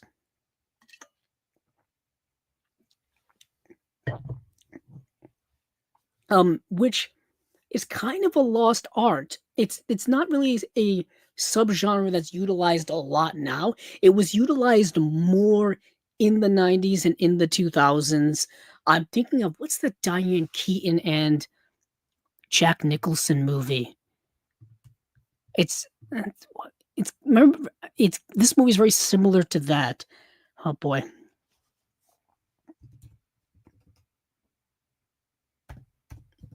I've been trying to figure out which actor to look it up to see which would be easier to find. So let me look up Jack Nicholson's filmography because I feel like it's one of his later films. Let's see. Yeah, it's definitely not there. Something's Gotta Give. This movie reminded me of Something's Gotta Give. The movie with Jack Nicholson and Diane Keaton. Keanu Reeves is in that movie. Frances McDormand's in that movie. Jon Favreau, Amanda Peet. What a cast. What a cast. Directed by Nancy Myers. But anywho, this movie House Calls reminds me of those types of movies. And because you got this older couple, well, to me, Walter Matthau was never young. No matter how far back in time I go, Walter Matthau to me is always going to be an old actor. I don't know why he gives off that vibe. Like I even go back to like the early 1960s with Charade and see Walter Matthau in it, and he still looks old to me. And that was so many years ago. But the movie House Calls. Let me get while I'm on IMDb. Let me look it up and get a synopsis for you guys. Just makes it easier than me just rambling and describing it to you, which I'm probably going to end up doing anyway because I can't help myself. Charlie is a surgeon who's recently lost his wife. He embarks on a tragic comic romantic quest with woman after woman until he meets up with Anne, a singular woman closer to his age who immediately and unexpectedly captures his heart. So obviously that woman and character of Anne is portrayed by Glenda Jackson. And yeah, so Walter Matthau was like this older widower. His wife literally died like I want to say within months. Like the one thing about this movie is that like he moved on from his wife incredibly fast, which I don't know if it's supposed to be comedic or weird or odd. Yet again, I'm looking from a modern day relationship perspective and not one from the 70s. But like within a very short amount of time, it's established in this movie that Walter Matthau is a bit of a ladies' man, and like he's just like kind of doing like going out with random younger women and doing like one night stands and dates and stuff like that, and he's like I said, he's kind of a player, kind of a ladies' man, which already in and of itself for Walter Matthau is kind of crazy, but we're gonna roll with it. We're gonna roll with it. Granted, he's like a well-known a doctor. He's got he's wealthy. He's got money, stable job. Kind of a catch. Kind of a catch. Um, and he ends up meeting this woman portrayed by Glenda Jackson and Anne, and he performs like a jaw surgery on her, and he meets. Then he kind of like reconvenes with her like several months later, like just by happenstance, and they start getting into a bit of a romantic relationship with one another, and that's the movie. And yeah, I kind of dug it. It's interesting. It's Walter Matthau in the late 70s being in a romantic comedy. There you go. Um, let's see. Well, I'm curious what the special features are going to be. I'm hoping we get a at least a commentary or something. I don't know. It just says coming soon on Blu-ray, so it could come out next year. We could be talking about this movie a year from now. Again, who knows? Next, though, is a movie that people really did not like. If you go to Letterboxd and look it up, this is a movie starring the one and only River Phoenix. It's called A Night in the Life of Jimmy Reardon. It stars River Phoenix, Ann Magnuson, Meredith Salinger, Iona Sky is in the movie, Matthew Perry is in the film. And this is Matthew Perry's, I think, first movie he was in, which is fascinating to me. Obviously, with the his recent passing tragically, of course, people know Matthew Perry most predominantly for being in Friends in the '90s and into the 2000s, but he was in several movies I actually kind of have. Um, yeah, he was in several movies. But this is a young coming of age movie with River Phoenix, which on paper sounds good, but the movie's kind of a mess. And when looked it up on Letterboxd, people were giving it low ratings. Like I'm talking 1 star, 2 star out of 5 ratings and I'm like, for a River Phoenix movie, this sounds kind of nuts because River Phoenix is a beloved, actor. He is one that people remember very fondly. I've talked about him several times. He was quite a prodigy. Quite a prodigy. If you have ever seen My Own Private Idaho, if you've seen the movie Dogfight, a lot of stuff. He was in Young Indiana Jones. River Phoenix was going to be a massive star. He was already a star, really. But this movie is considered not amongst one of his best. Came out in 1988. Let's see. Let me get the uh, synopsis for you guys. Let's see. What's the title of the movie again? Night in the Life of Jimmy Reardon? Yeah, A Night in the Life of Jimmy Reardon. Let's see. A charming womanizer must find a way to get $80 to elope to Hawaii with his one true love, or else go to his father's chosen business school. That's kind of the premise, but really not. Like, that's like his goal, but that's like the MacGuffin of the movie. The MacGuffin of the movie is he wants to get a plane ticket to go to Hawaii, kind of for no real reason other than just to do it. This movie really has no real reason for anything that happens in it. It's just about River Phoenix's character being a young, like freshly graduated high school, like 18-year-old kid doing what 18-year-old rather immature kids do, you know, hanging out with friends, talking about girls, being like womanizing girls and stuff, being immature and misogynistic and all this kind of stuff. You know what I'm saying. And this movie's plot is all over the place, tonally all over the place. And doing some research into this movie, I can understand why. Okay, so here is the reason why. So the director of this movie is called William Reichert, and he wrote the book that this movie is based on, and he wrote the screenplay for it and directed the movie. And basically he's disowned the theatrical cut of the movie. I think the studio took it from him and then cut it down to make the movie not the way he wanted it to be. So he kind of like disowns the theatrical cut of this movie, and to the point where he actually went and released his own director's cut of the movie on DVD years and years later after the movie had come out already. So let's see. Um, and apparently River Phoenix hated the movie as well. I'm just checking out the IMDb trivia for it. It says here that River Phoenix was reportedly embarrassed by his role in this film as it marketed him as a teen heartthrob. Phoenix wanted to be taken more seriously as an actor and not a celebrity. And that's kind of what the movie is. Like, he's like this teenage heartthrob kid who's, like I said, just getting all kind of antics. So the movie's narration was originally performed by director William Reichert. I can tell you it's not in the theatrical cut. 20th Century Fox decided the movie would be better geared towards a teen audience, and Reichert's narration sounded too grandfather-like. After much debating with Reichert, River Phoenix was brought back over a year after the film wrapped to record the narration that would replace that of Reichert in the final cut. As you can see, issue with the studio and the director. And I wanted to see, because there's something here. Yeah, because he ended up re-releasing the movie years later with a new title. Hold on, let me go to Wikipedia and get the title of the movie.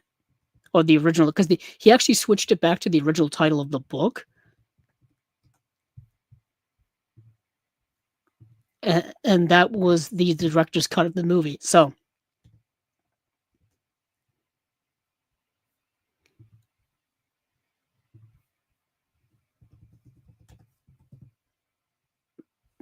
yeah, so it says, oh, also known as "Aren't You Even Gonna Kiss Me Goodbye?" So "Aren't You Even Gonna Kiss Me Goodbye" is the title of not only, I think, the original book, but it's the title of the director's cut of the movie, or the more preferred cut by the director. Now the question becomes this. That's the questions becomes this. Does Kino include the director's cut and the theatrical cut of the movie when they put this movie out? We shall see. Yet again, we have no details about A Night in the Life of Jimmy Reardon, other than that it's coming soon. That's all we've got. That's all we've got. Uh, yeah, so if you're a River Phoenix purist or big fan and you want to see everything from River Phoenix, or if you want to own everything from River Phoenix, I guess you have to own this movie as well, even though it's not great. It's fascinating because I feel like there's a good or better movie in there. I just don't know if the director's cut is better.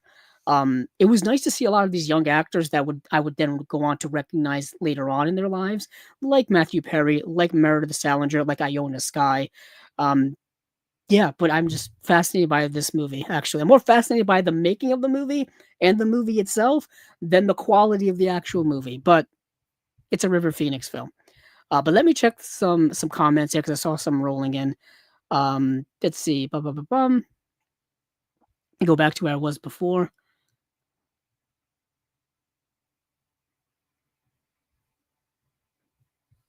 Let's see. So, Acres of Movies asked, "Do you like Red Sorghum?" I don't think I've seen that.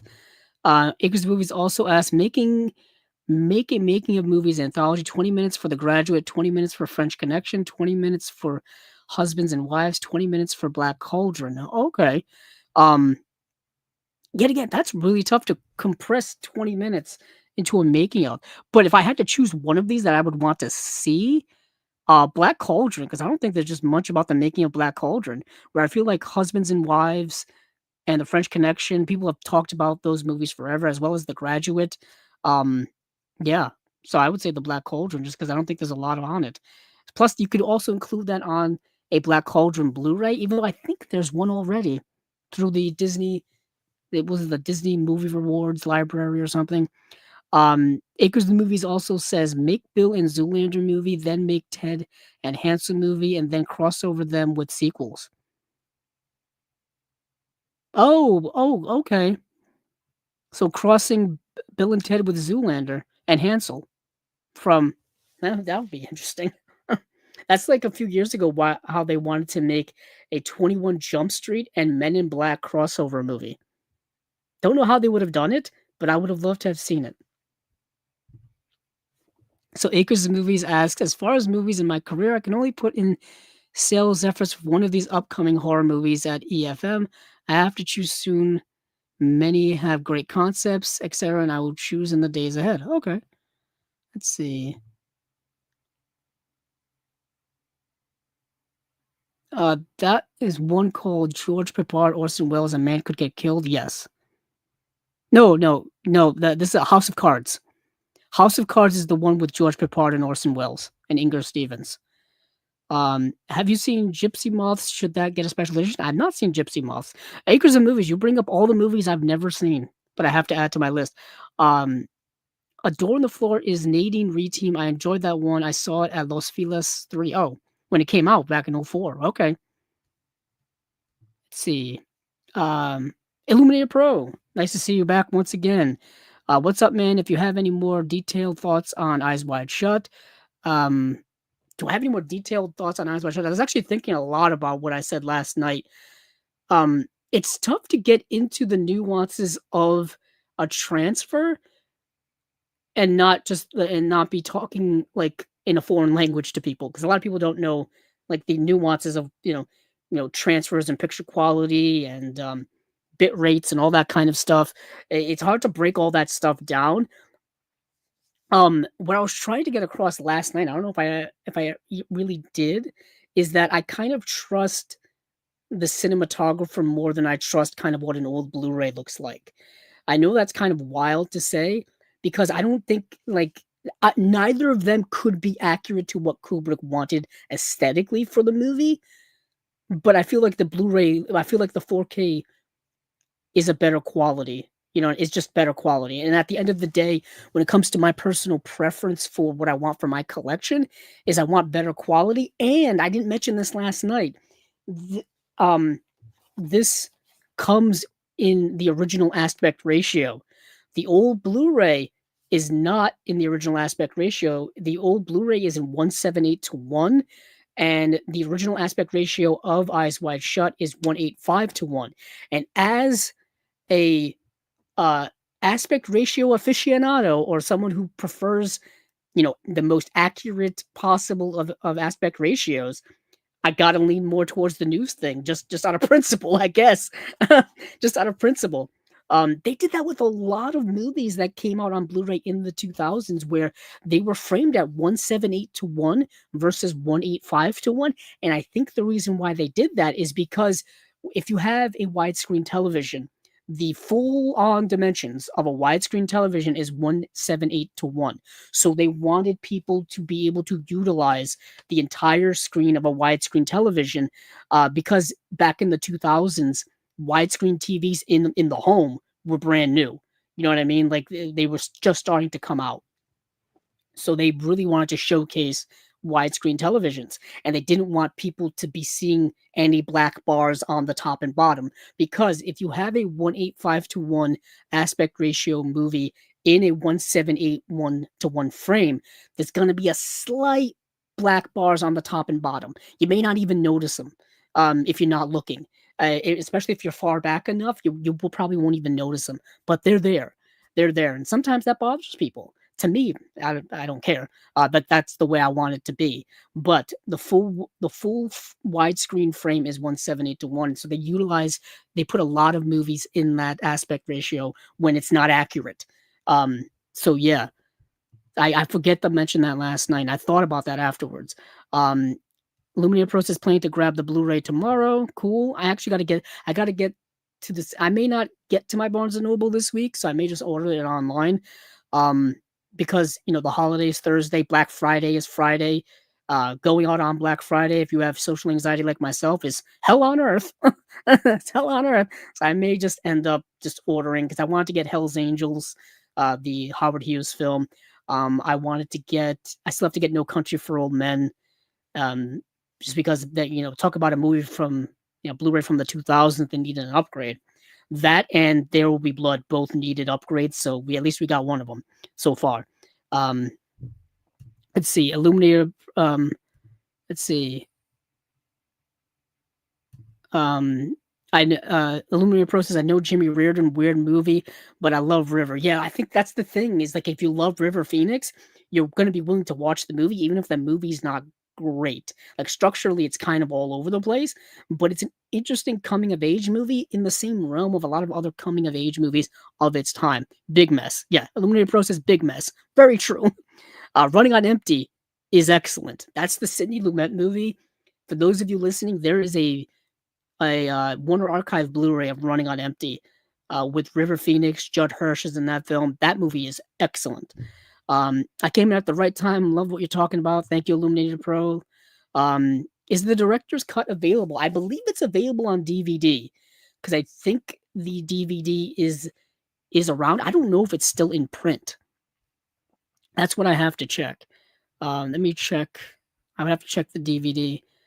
Let's see. Ba-ba-bum. Aren't You Even Gonna Kiss Me Goodbye?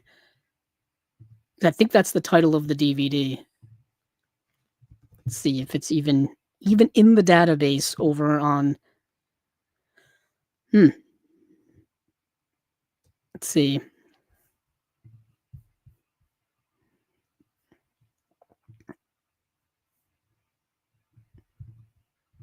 We go. I'm just. Ba-ba-bum. So it doesn't come up when I type in "Aren't you even gonna kiss me goodbye?" So I guess I gotta type in Jimmy Reardon. It says A Night in the Life of Jimmy Reardon doesn't even have a DVD. Okay. No, it doesn't have a Blu-ray, but it has a DVD. I don't know. I should have done some research in this. Looks like the DVD is out of print just for that movie. The DVD came out 25 years ago. Holy heck! So Kino's really rescuing this movie from the the grave, the grave of home media. So yeah, so it's not even it's the DVD is out of print. So this is going to be kind of a big time release for River Phoenix fans. But anywho, let's switch gears, literally switch gears here from Night in the Life of Jimmy Reardon to The Mechanic, starring Charles Bronson. A not only that, but it is a 4K of The Mechanic, starring Charles Bronson. This is a movie. He was 100 he has 100 ways to kill and they all work. The iconic Charles Bronson is at his no nonsense best at the star of this action drenched tale of an expert hired killer, dignified um, of a killer. Dignified wealthy Arthur is a mechanic in quotes, a professional assassin who fixes things for all the powerful organizations. For the all powerful organization. A man of refined taste, his method of engineering death are limited only by his boundless imagination. His specialty is doing every job differently and always making his kill look like an accident. Bronson is perfect as the consummate hitman with his rugged, brooding self assurance. Yeah, it's. I'm going to say this. If watch Charles Bronson movies, especially Charles Bronson movies of the 70s. Check them all out. Um, yeah, so we've got a 2-disc edition here for the Mechanic.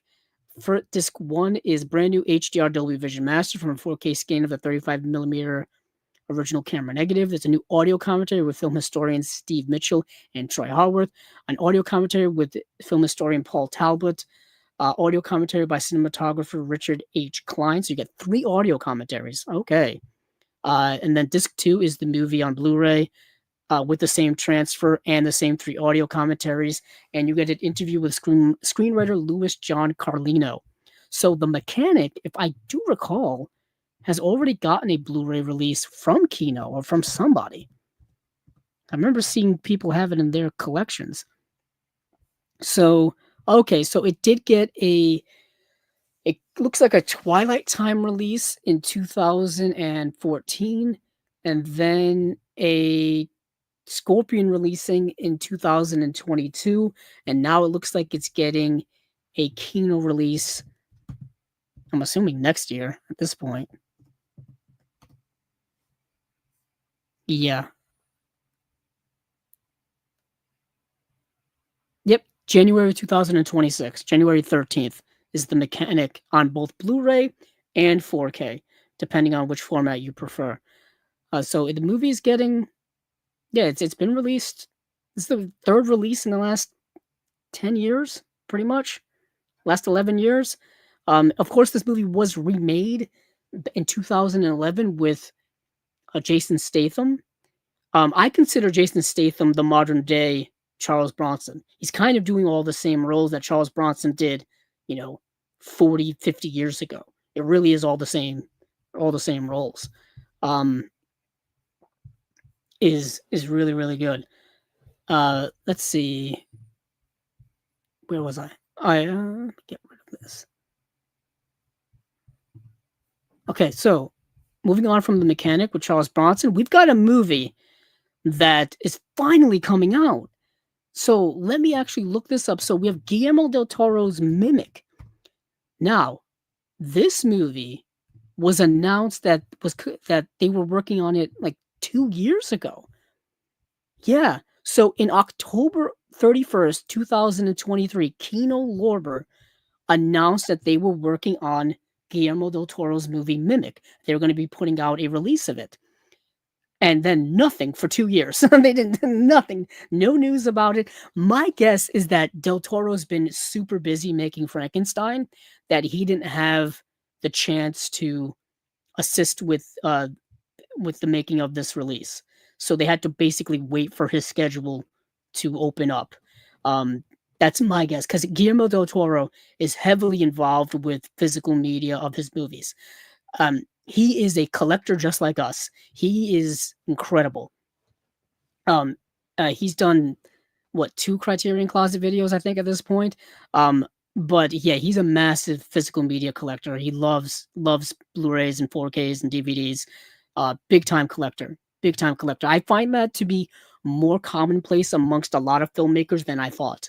Like we've talked with Sean Baker here on Chasing Labels twice, and both times it's been about physical media because he's a big time physical media buff. And of course, his movies have gotten Blu-rays and 4K releases from Second Sight, from Criterion. That's why he came on here. Actually, was to talk about his Criterion releases. Uh, yeah, which reminds me, I need to get his release. I need to get the Second Sight release of the Florida Project. That's one of the releases I've been most wanted to get, and yeah, I got to get that before the end of the year. That think that just popping in my head while we're talking. Um, but where was I? Oh yeah, Mimic. So finally, Mimic. Now this is a 3-disc release, a 3-disc release from Mimic. And Mimic has come out a couple of times. Excuse me, in the past. Let's see, when did Mimic come out? Because I know it's in many people's collections. So let's see. It got a Blu-ray release in 2011. And it's been re-released a couple of times over the years, like in 2018. In 2020, it got released in the 3-movie collection of like the Mimic and like the Mimic sequels. But what you want is, of course, the original, first Mimic film directed by Guillermo del Toro. And it's finally coming out on January 13th, 2026. And let's see what we have here for details on it.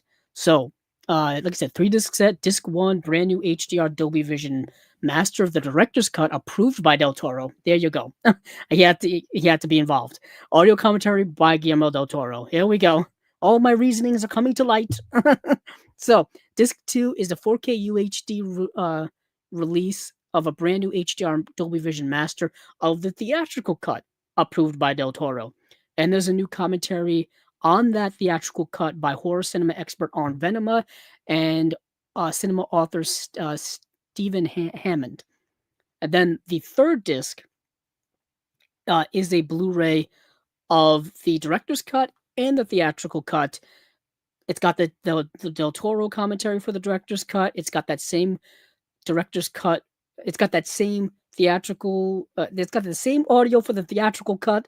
And there's a video prologue with Guillermo del Toro, Reclaiming Mimic featurette, a Leap in Evolution featurette, Back into the Tunnels featurette, 3 deleted scenes, 6 animated storyboards, gag reel, and a theatrical trailer. So this is a pretty big time release.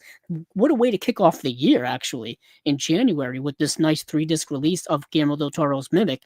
That'll go nicely with, Nightmare Alley and Pinocchio. Hopefully cross your fingers, people, that we get Frankenstein at some point. With it being a Netflix movie, who really knows? But Pinocchio was a Netflix movie, and it got a Criterion release. So you never know. If there's anybody I have faith in for getting a movie out in physical media, it's Guillermo del Toro. So let's see.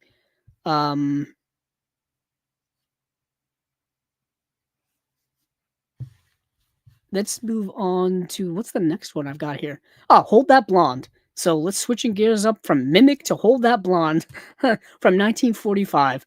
Let's see. Brand new HD masters from a 2K scan with 35mm fine grain. New audio commentary by film historian / writer Julie Kurgo and writer / filmmaker Peter Hankoff. Optional English subtitles. Okay. 76 minutes long. This is a fun, light comedy starring, oh goodness, it stars Eddie Bracken and Veronica Lake. Yeah, this movie's fun. I watched it, and it's a breezy 76 minutes. Very breezy. So Eddie Bracken, for those of you who don't know him, I believe he was the owner of the toy store in, Home Alone 2, Lost in New York. I believe that was Eddie Bracken. I could be getting that completely wrong.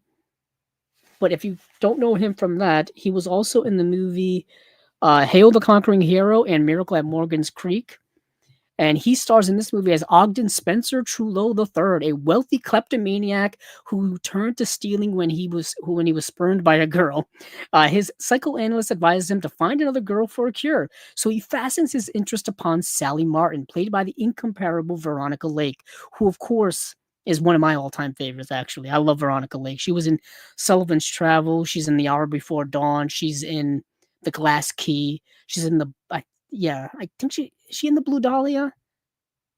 Can't remember. But oh, she's of course in I Married a Witch. She's the witch in I Married a Witch. Ironically, the inspiration for Bewitched, which I talked about earlier here on Chasing Labels. So yeah, and this movie is kind of like a romantic, I would say romantic comedy. Yeah, I'll say romantic comedy. Let's see. She happens to be engaged upon helping some crooks steal a valuable necklace. Complications include two scantily attired individuals, one of them drunk, clinging to the the cornice of a skyscraper, and a large band of thieves in pursuit of the precious jewels. So Eddie Bracken is like this absent-minded kleptomaniac who is like his psychosis of dealing with this rejection of the woman that he was with is to like just absentmindedly like steal stuff, and he happens to like steal stuff from the wrong people. Or I think he happens to steal stuff that other people want to steal, like these diamonds, and they go after him for it. And he ends up getting involved with Veronica Lake, who's involved with those guys. It's a whole thing. It's fun. Like I said, it's a breezy 76-minute romantic comedy movie with Eddie Bracken and Veronica Lake from 1945. I dug it. Coming out January 13th. And speaking of comedies, we've got another British comedy here, and this is called Man in a Cocked Hat, or Carlton Brown of the FO. Now, FO stands for Foreign Office. This has a brand new HD master from a 4K scan with 35 millimeter camera negative. New audio commentary by film journalist Lawrence Lerman. Now, this is, I believe, yeah, I think part of the Bolting Brothers comedies. Yes. So, Man in a Cocked Hat, also known as Carlton Brown of the FO, is a classic Cold War satire from the Bolting Brothers, who did I'm All Right, Jack, and Heavens Above, two other films that Kino's putting out, featuring an uproarious Peter Sellers performance. He was in a bunch of their movies too. When valuable mineral deposits are discovered on the forgotten British colony of Galardia, the Foreign Office sends bumbling envoy Cadogan de Vere Carlton Brown, who's portrayed by Terry Thomas, to investigate. But while negotiating with their gleefully corrupt Prime Minister, Amphibulus Peter Sellers, Carlton Brown is convinced to split the tiny island in half, sparking a revolution that leads to an international nuclear showdown with the Russians. Can the Empire's most disastrous diplomat now restore relations before the Cold War comes to a boil? So, this movie is a British comedy that's a satire of the Cold War while the Cold War is going on. It's fine. I dug it. Some like humor is the most subjective genre of all of them. Some of it works, some of it doesn't, depending on your preference. Really does. Sometimes these British comedies work for me, and sometimes they don't. It really all depends on the style. But I love Peter Sellers as an actor, so I always, watch any of his movies I can when I can. So that was my rationale for watching this. Now, these Bolting Brothers new comedy British movies that they reference, these do get a lot of really nice deluxe releases from Studio Canal in the UK, which we do talk about here on Chasing Labels from time to time. So keep an eye out for those. If you prefer more deluxe packaging, if you prefer more special features, Studio Canal puts those out very much. For example, like the Lady Killers is one of them, I believe. That has a much more deluxe release in the UK than Kino put out here. Although Kino did put out a nice 4K release, so I just wanted to make sure people know that.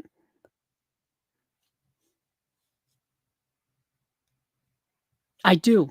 Okay, so there's some. So I've got Illuminator Pro S. Do you have Columbia Classics volumes? You talk about the big box sets. Yes, I've got two of them actually. I'm looking at them right now. They're right there. I actually keep them here on this table because I have no other place to put them. They are gargantuan and they are not shelf friendly in the slightest.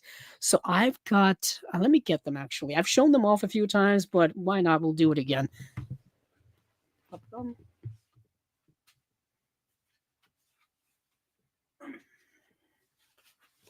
They're also not light.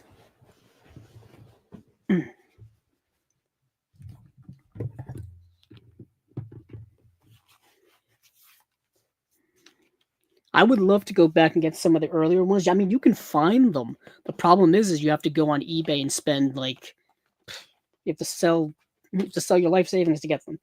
Hold on, I'm trying to make some room over here for them, so I'm not holding on to them for dear life. Please excuse me as I bumble around one-handed trying to move Criterions around. Um, Move them there. Move my phone over there. Move these next to me. So I've got volumes 3 and 4. Yes. Okay. Okay. So to answer Illuminator Pro, and I guess if anybody else is interested as well, I do have the Columbia Classics 4K Ultra Collection volume. I'm assuming these are what you're talking about.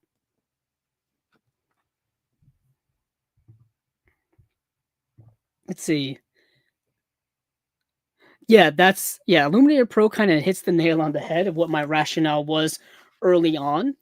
Is that Illuminator Pro says I really just want select films from each set. I can't afford that in totality. I don't even have a 4K player. LOL. Yeah, if you don't have a 4K player, then there's no point of getting these. The only reason why I have 3 and 4 is because they were marked down like absurdly cheap. Like absurdly cheap to the point where like it would be dumb not to get them. So I don't know what it was with these two volumes. If maybe they just weren't selling as well as the early volumes, or people were just not interested in them as much as the early volumes. But like Amazon would randomly mark these down to like absurdly cheap prices to the point where it would be like less than $10 a movie. Like it was like in average. And I was like, I gotta get them. So I got three. I got volume 3, and I've got volume 4. Um, Gives me a reason to remember that I have to get. I think there's another volume of these. Um, but I think volumes 1 and 2 are out of print. Actually, let me check. Just out of curiosity's sake. Columbia Classics. That's a nice back catalog. Let's see. So there is a volume 5 which came out last year, and that one is still like expensive.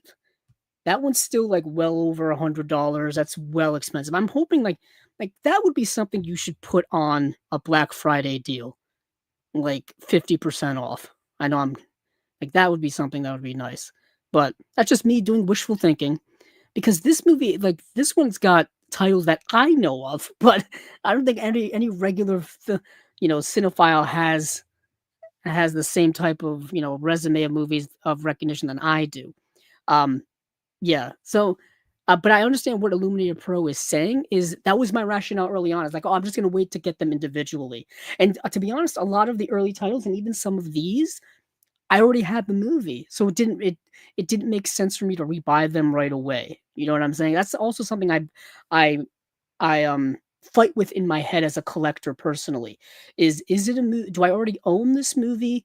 Therefore, how much do I value upgrading it? What are the values of upgrading this movie from a Blu-ray format to a 4K format? How much better does it look? Are there new special features? Is there a new restoration, new remaster? All these things I have to plot in my head, and then a price also gets involved too. Where you have to be like, okay, that's a good value for this upgrade. Like that's cheaper than I spent when I bought the Blu-ray. That also factors into it too. That's just things that go through my head on a daily basis when I look at prices and things like that, just to see the fluctuation and whatnot. That's why you know um, when Criterion is on sale. when Criterion is on sale, um, I tend to load up because you do save quite a bit. And it's not like these are absurdly expensive on a regular basis, but it's always nice to save some money here and there, especially in this economy. Why not?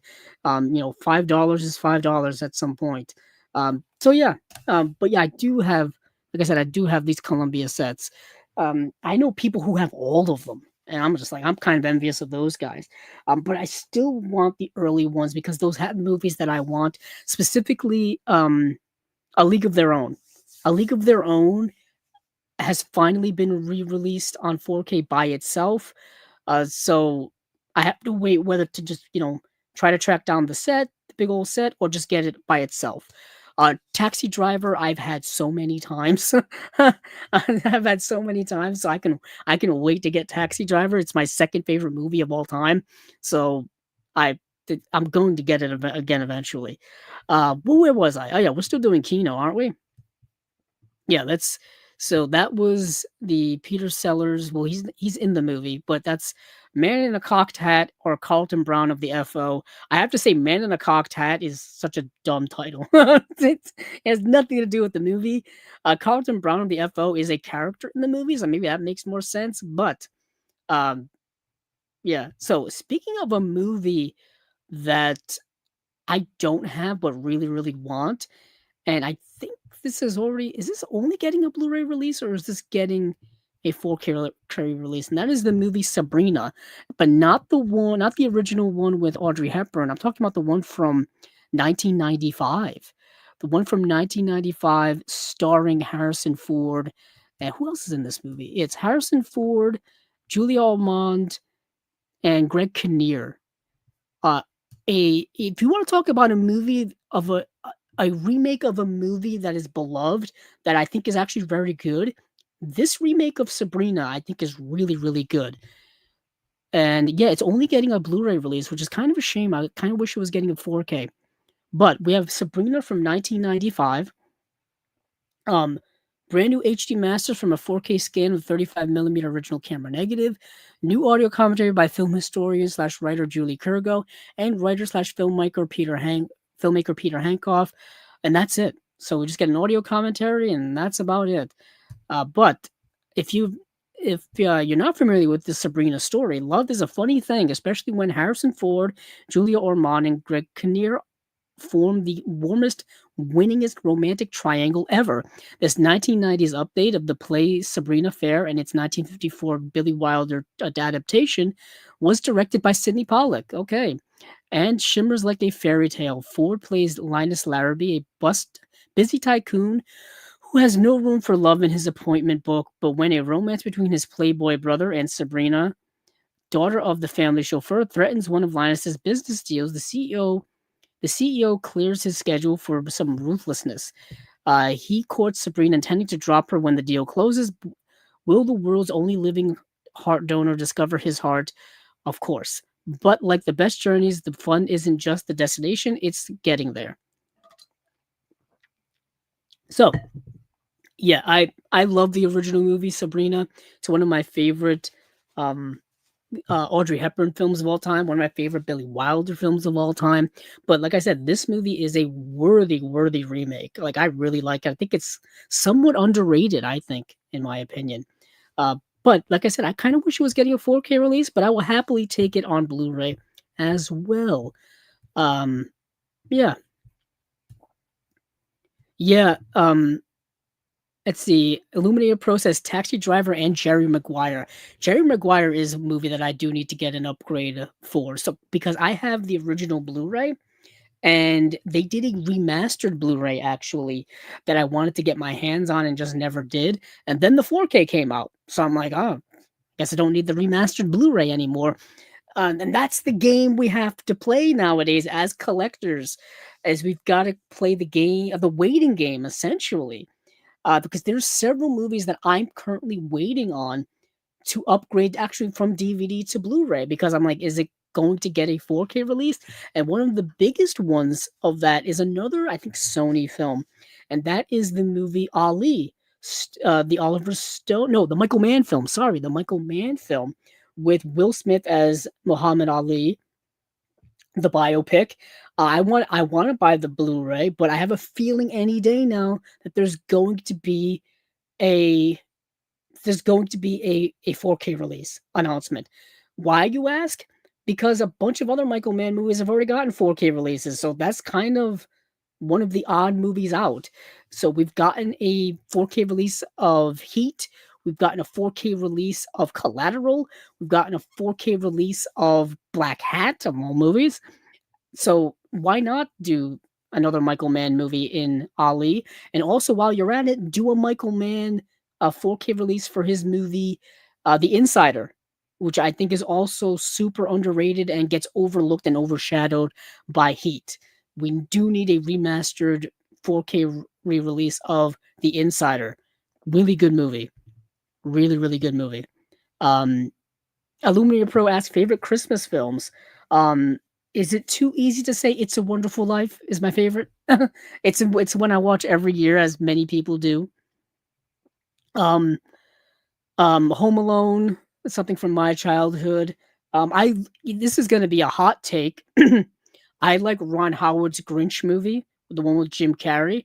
I've watched that every single year. Granted, it's now celebrating its 25th anniversary, I, which is kind of nuts to me. Let's see, what else is there? Um, there's so many. Oh, there's um Christmas Vacation, classic. Let's see, there's Home Alone 2, Lost in New York, maybe not as beloved as the first film. People constantly debate Die Hard. I watch it. Why not? Coincidentally, we will be doing Wednesday. We will be doing a live stream of our unwatched pile episode, and we will be talking about like holiday noir films. So prepare to have us talk about Kiss Kiss Bang Bang. Um, Technically, Lethal Weapon is a holiday. You could say noir. Yeah, it's got saxophones in it. It's a noir film. Why not? Neo noir, you could say. But I've got to look up some other ones. Um, I jokingly brought up the movie Reindeer Games with Ben Affleck. Not a great movie. But it technically takes place during the holiday season. Is a holiday noir. Um, it's dealing with more of a heist movie, to be honest. But Eyes Wide Shut does technically take place around the holidays. It does technically take place. The Grinch, no. Depending on your age, that movie is either beloved, uh, or is wildly hated. Really, depending on your age. I don't know if I'm within which age bracket I am in. All I know is that I think it's much more maligned than it should be. It is literally a Dr. Seuss book come to life in all of its grotesque weirdness, oddness, ugliness, everything ways. Dr. Seuss's books, if you read them, they are odd and weird as hell. They introduced surrealism to children without children realizing what surrealism is. Um, in my opinion, yeah, it's kind of nuts. Um, um, yeah, we did a whole video actually on our favorite holiday films years ago. I think it may have been. I don't know if it was in the previous iteration of the podcast called um the Cinema Discovery Project, or if we did it last year with the Unwatched pile. Uh, I'm pretty sure we've talked about it, but we will be talking about holiday films. Um, Tomorrow, Wednesday, in a way. Like I said, holiday noirs. Let's see, where was I? Let me get through these Kinos. So, Kino's putting out another one of their Kino cult films. This is their sub label, or their subline, whatever you want to call it. This is called The Flesh and Blood Show, Kino Cult number 43. It's got an audio commentary with film historians Kat Ellinger and Martin Conterio. Flesh, Blood, and Censorship, an interview with Pete Walker by Elijah Drenner. Interviews with actress Jenny Hanley, actor Stuart Brevin, and third assistant director Terry Madden. by James McCabe. Um, I don't know anything about the movie because I didn't get a chance to see it. Um, so we'll just move on. That's coming out January 20th. There's a movie called Scott Joplin that's coming out in February of 2026. I'm just moving along. This stars Billy D. Williams. Art Carney is in the movie as well. Um, Directed by Jeremy Kagan, who directed The Big Fix. And then we have the movie High Low Country. I'm just speeding through these just for the sake of time. The High Low Country, starring Woody Harrelson, Billy Crudup, Patricia Arquette, Penelope Cruz, Cole Hauser, James Gammon, and Sam Elliott. Oh wow, that's a cast. Produced by Martin Scorsese, directed by Stephen Frears. Okay, so this is kind of a must own for me. I have a Stephen Frears section. Stephen Frears did the movie The Hit, which is excellent. Dangerous Liaisons, The Grifters, High Fidelity, and The Queen. I think he's a great director, Stephen Frears. So that's the movie High Low Country. Next, we've got a movie called The Rolling Stones, Let's Spend the Night Together. This is a concert film directed by Hal Ashby from 1983. This is a 4K UHD edition, 2 discs. It's got four brand new UHD/HDR master, so no HDR on here. Audio commentary by Justin Souza, host of Hang Fire, a Rolling Stones podcast. Audio commentary by entertainment journalists as authors Brian Reisman and Max Every. The second disc, the Blu-ray disc, it has a brand new has the movie, those 2 audio commentaries, and that's it. So this takes place during the 1981 arena tour for the Rolling Stones, and it's directed by Hal Ashby, who directed, of course, Harold and Maude, Shampoo, Coming Home. Hal Ashby, one of the best ever, in my opinion. Such a great director. This features like a lot of their classic hits for the Rolling Stones. If you're a Rolling Stones fan and you want to, watch them perform 20 of their songs in various arenas during this 1981 tour. If you like the Martin Scorsese documentary Shine a Light on the Rolling Stones, that pairs up with this. If you like his documentary Take This Waltz, that pairs up with this as well. If you just like concert movies in general, this one's for you. It's not really a documentary. There's no interview footage. There's nothing like that. It's just performances shot very, very well by Hal Ashby. So that's coming out January 20th. And that's it. That's it for Kino. Okay. So let me go back to my notes and see where else we have to go. Oh, we have another list of movies, but I'm going to go through them rather quickly. And that would be on Severin. I say quickly, and I'm probably lying like a son of a gun.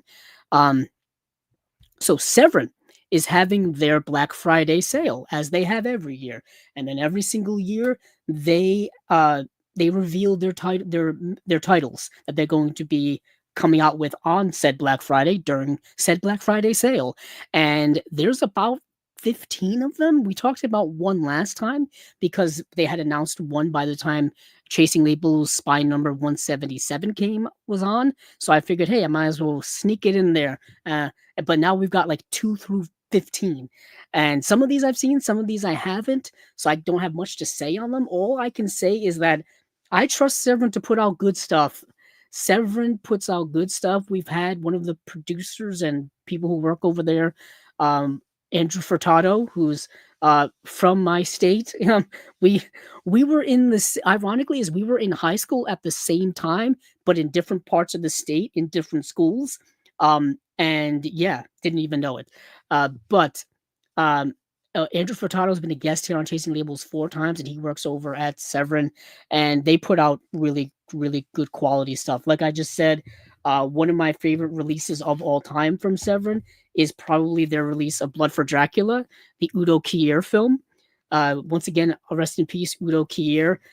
This is the 4K UHD 3-disc edition.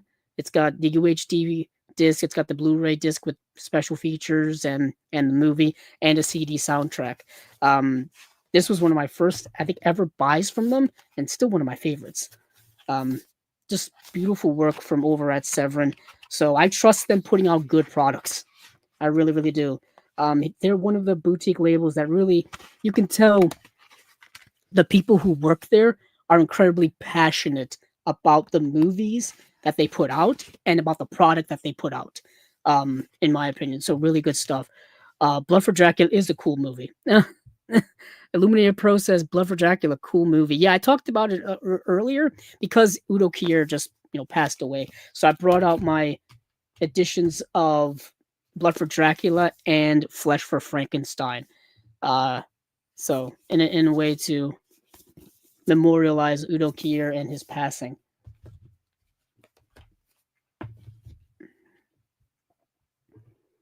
But let me go over to the Severin Facebook pages where they've been revealing, at least where I've seen the revelations. Yes, he is in My Own Private Idaho. So Udo Kier is in a lot more movies that people know of that you wouldn't think he was in. He was in My Own Private Idaho. There was actually a picture I saw last night with him and River Phoenix in a scene together. Because I've seen My Own Private Idaho, but it's been years since I've seen it. For those of you at the sale right now for Criterion and looking for something to buy My Own Private Idaho. It's well worth it. What a movie. Directed by Gus Van Sant. A young Keanu Reeves is in that movie as well. There's part of that movie that is a reenactment or retelling of Chimes at Midnight, the Orson Welles film, which I love a lot. There's a scene in there where they do like a beat for beat reenactment of a scene from Chimes at Midnight that I think is phenomenal. But Illuminator Pro, I brought up the fact that my introduction to Udo Kier was in Ace Ventura, which I'm pretty sure was a lot of young people's introductions to Udo Kier, where he just plays this absurdly rich guy in Ace Ventura. Yeah, it's good stuff. So let me see. So Severin Black Friday 2025 title reveal number 2. So we already did number 1, which was the Adam and Eve Italian exploitation film from the 80s. And so number 2 is this movie called North Sea is Death Sea, which is getting its North American disc premiere. Let's see. It's a 70s. No, it's a German film. The German film, it's actually a newer film. I couldn't find it to watch it, to be honest. Or is it from the 70s? Okay, hold on. From the writer-director Hark Bohm, co-founder of the 70s German New Wave collective Filmverlag Der Otteron with Wim Wenders and Rainer Werner Fassbender, comes this landmark hit about juvenile delinquency and outsider friendship. This is from the 70s. I think it's from like 74, I want to say. So back in the 70s, there was a whole 70s new wave. I said it before, I will say it again. Everybody got a new wave phase in their film history. French new wave was the 1960s. The American cinema new wave was the 1970s. German new wave was also the 1970s. British new wave was actually, I think, the 1980s. That was kind of their revival. But anyway, everybody seemingly got a new wave type of form. And Germany, like I said, was the 1970s with Rainer Werner Fassbender, with Wim Wenders. And this movie was part of that new wave called North Sea is Death Sea. So 13-year-old Yu Wei, a magnificent screen debut by Brom's adopted son Yu Wei Baum, lives with his mother and abusive alcoholic father in a Hamburg housing project. But when he discovers that the Asian classmates he's been bullying are an equally powerful Asian classmates he's been bullying has built a raft from scrap wood, they devise a plan to run away together and sail to the North Sea. Oh, interesting kind of coming of age type of movie here. I wanted to watch the movie, but I couldn't find it streaming anywhere. Couldn't find it to rent anywhere. Couldn't find it at all. So luckily, this is coming out. This is getting a few special features. Introduction by the Golden Glove director Fatih Akin, Working Class and Wilhelmsburg director writer Hark Bohm remembers North Sea is Death Sea. Growing up on film, interview with actor I can't pronounce that. That's why I'm here. Interview with another actress. The Death King sails the Death Sea. Appreciation by necromantic director Jörg Budergreit.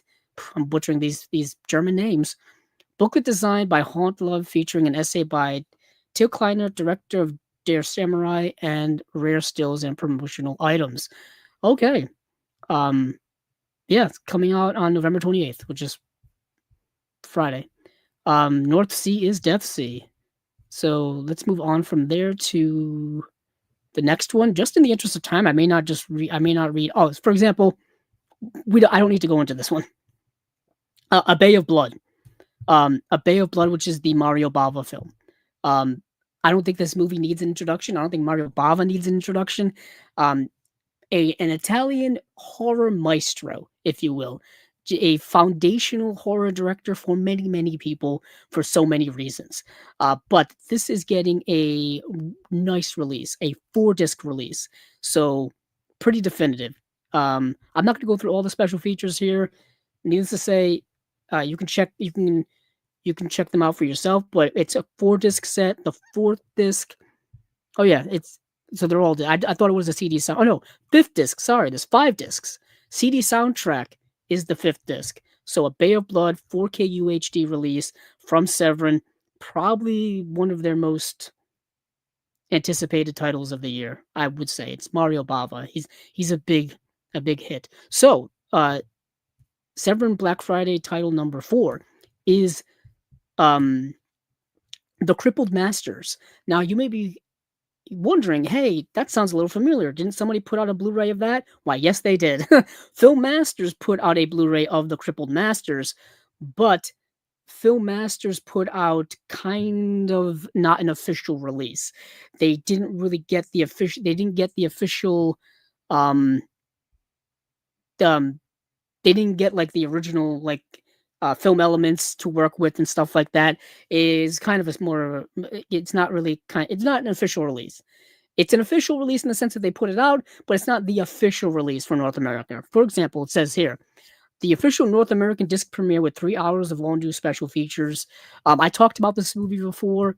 It's a martial arts film from, when was it? The 70s? Let me see.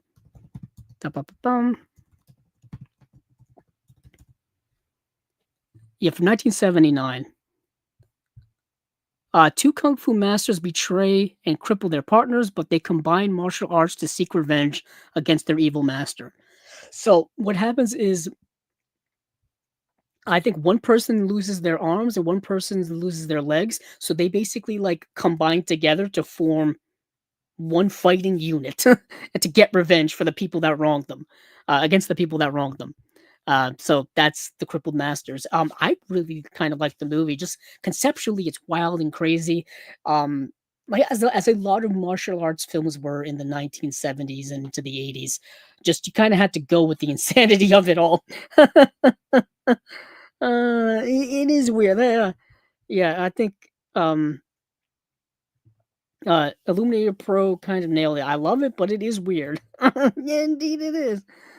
Indeed it is. I don't know if you were talking about The Crippled Masters or if you were talking about A Bay of Blood. Either way, that kind of applies to either of those movies. I love it, but it is weird.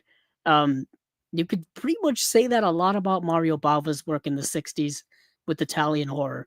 I got to get a lot of those films. I have such a lack of Mario Bava in my collection; it makes me sick. But let me go to the next title here. Actually, let me finish up with Crippled Masters. So there's an audio commentary with Frank Zhang, co-producer of Enter the Clones of Bruce. Audio essay by cult cinema critic Lovely John. Unleash the Legends, the Godfathers of Kung Fu Distribution. Interview with Temple of Schlock's Chris Paggiali? Either way, yeah, so that's it for Crippled Masters. Let's see. Move up. Oh, we got the movie Student Confidential. This is title number 5. Two-disc collection worldwide Blu-ray premiere includes a theatrical and director's cuts with 4 hours of special features. Jeez. In 1985, movie-obsessed entrepreneur Richard Horian, who made his fortune inventing a vinyl record cleaner sold at Kmart, wrote, produced, directed, edited, scored, and starred in the film that redefines vanity projects forever. With a cast that includes Eric Douglas, the son of Kirk and brother of Michael Douglas. Wow. Marlon Jackson of the Jacksons, Susan Scott, who was a Playboy Playmate of the Month in May of 1983, as troubled high school students, along with Oscar nominee Ronnie Blakely from Nashville, and a deliriously sincere lead performance by Horian himself. Um, the Counselor was retitled and re-released in 1987 by Troma Entertainment to scathing reviews and savage dismissal. Nearly 4 decades later, this misunderstood masterpiece of auteurism can now be experienced on 2 discs with a theatrical and director's cut scanned in 4K. No one else is putting this out. this, this is a Severin release through and through. So disc 1 is an audio commentary with the director Richard Horian, moderated by filmmaker Nicholas McCarthy. Richard Horian revealed interview with writer, director, producer, everything. Richard Horian. Richard acquired taste. Lloyd Kaufman on Troma's theatrical pickups of the 80s and 90s. That's fascinating. Have you ever seen a interview with Lloyd Kaufman? It's quite entertaining. The Making of Student Confidential, and then on disc 2 is the Vanity Project 6-episode podcast about Richard Horian and the Making of Student Confidential, featuring ambient video created by filmmakers Nicholas McCarthy, Graham Resnick, and Zena Gray. Wow, you're not going to find this stuff anyplace else. That's the one thing with Severin. Damn. So that's just a Blu-ray release. Holy heck. So of Student Confidential. So next we've got what's that? Razor Blade Smile. This is Severin Black Friday title number 6. The North American UHD premiere 2-disc collection with 9 hours of special features. Damn. From award-winning writer-director Jake West comes his 4-star, wickedly sharp and damned entertaining, must-see cult classic feature film debut now in UHD for the first time ever. For skin-tight, black-clad, bisexual vampire Lilith Silver, being a professional hitwoman is all in a night's work. But when Lilith becomes hunted by the equally immortal Illuminati, she'll unleash her own war of bullets, bloodlust, and fanged brutality. That's all I need to hear. That's all I need to hear. And for special features, it's a 3-disc set. Yeah, there's the UHD disc, Blu-ray disc 1, and Blu-ray disc 2. And yeah, let's see what we got here. So the UHD, obviously you got the movie, and there's an audio commentary with director Jake West and production designer Neil Jenkins, archival audio commentary with director Jake West and actress Eileen Daly. Blu-ray disc 1, there's an audio commentary, same audio commentary from before, same audio commentary again, and then Vampires Forever, documentary on 90s British vampire culture. And then disc 2 has just a plethora of special features. Yeah, it's just all special features. Wow, so that's, when they said 9 hours, they meant 9 hours. That is Razor Blade Smile. What a title. What a title. And then we've got Severin Black Friday 2025 sale release number 7. Reveal number 7. This is a box set of the Bronson Lee Za Karate Collection, the worldwide Blu-ray premiere, the legendary trilogy on 2 discs, plus the recut US version Bronson Lee Champion. Following their international success with Sonny Chiba's The Street Fighter series, Toei Company signed Japanese-American 8th degree black belt karate and Kobudo champion Tadashi Yamashita for a new action trilogy in which Yamashita's rugged looks and ferocious skills are pitted against a murderer's row of actual competition fighters. So, yeah, it's a... So, in Za Karate, also included here in the recut English dubbed version on as Bronson Lee champion, Ohio farm boy Yamashita is targeted by mobsters when he dares to compete in Kyoto's World Championship. And Zakarati 2, the world's deadliest martial artists are sent to kill Tadashi before he can avenge the theft of a priceless sword. In Zakarati 3, Yamashita must learn new fighting styles to defeat a global squad of kung fu assassins. Interesting.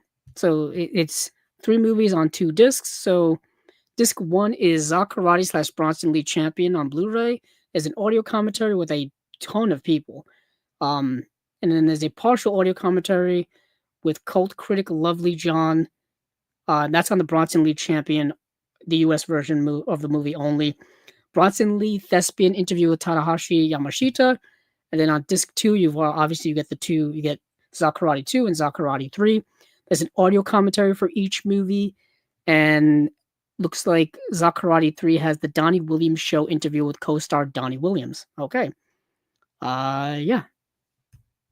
So that is number 7. That's Zakarati collection. Move on from there to number 8. Number 8 is the final program. Now I got to actually see this. 2-disc collection with 6+ hours of special features, including the first ever home video participation of Michael Moorcock. For more than 50 years, it's been called endlessly inventive, audaciously bonkers, and unlike any movie you've ever seen. Now experience the weird gem that needs to be celebrated in UHD for the first time ever in this premiere adaptation of a Michael Moorcock novel. Writer, director, production designer Robert West unleashes Moorcock's lethal dandy genius Jerry Cornelius and into a mind-bending conspiracy of mad scientists, pinball nuns, and immortal ambisexuals bent on world domination. um, let's see. Sterling Hayden's in the movie.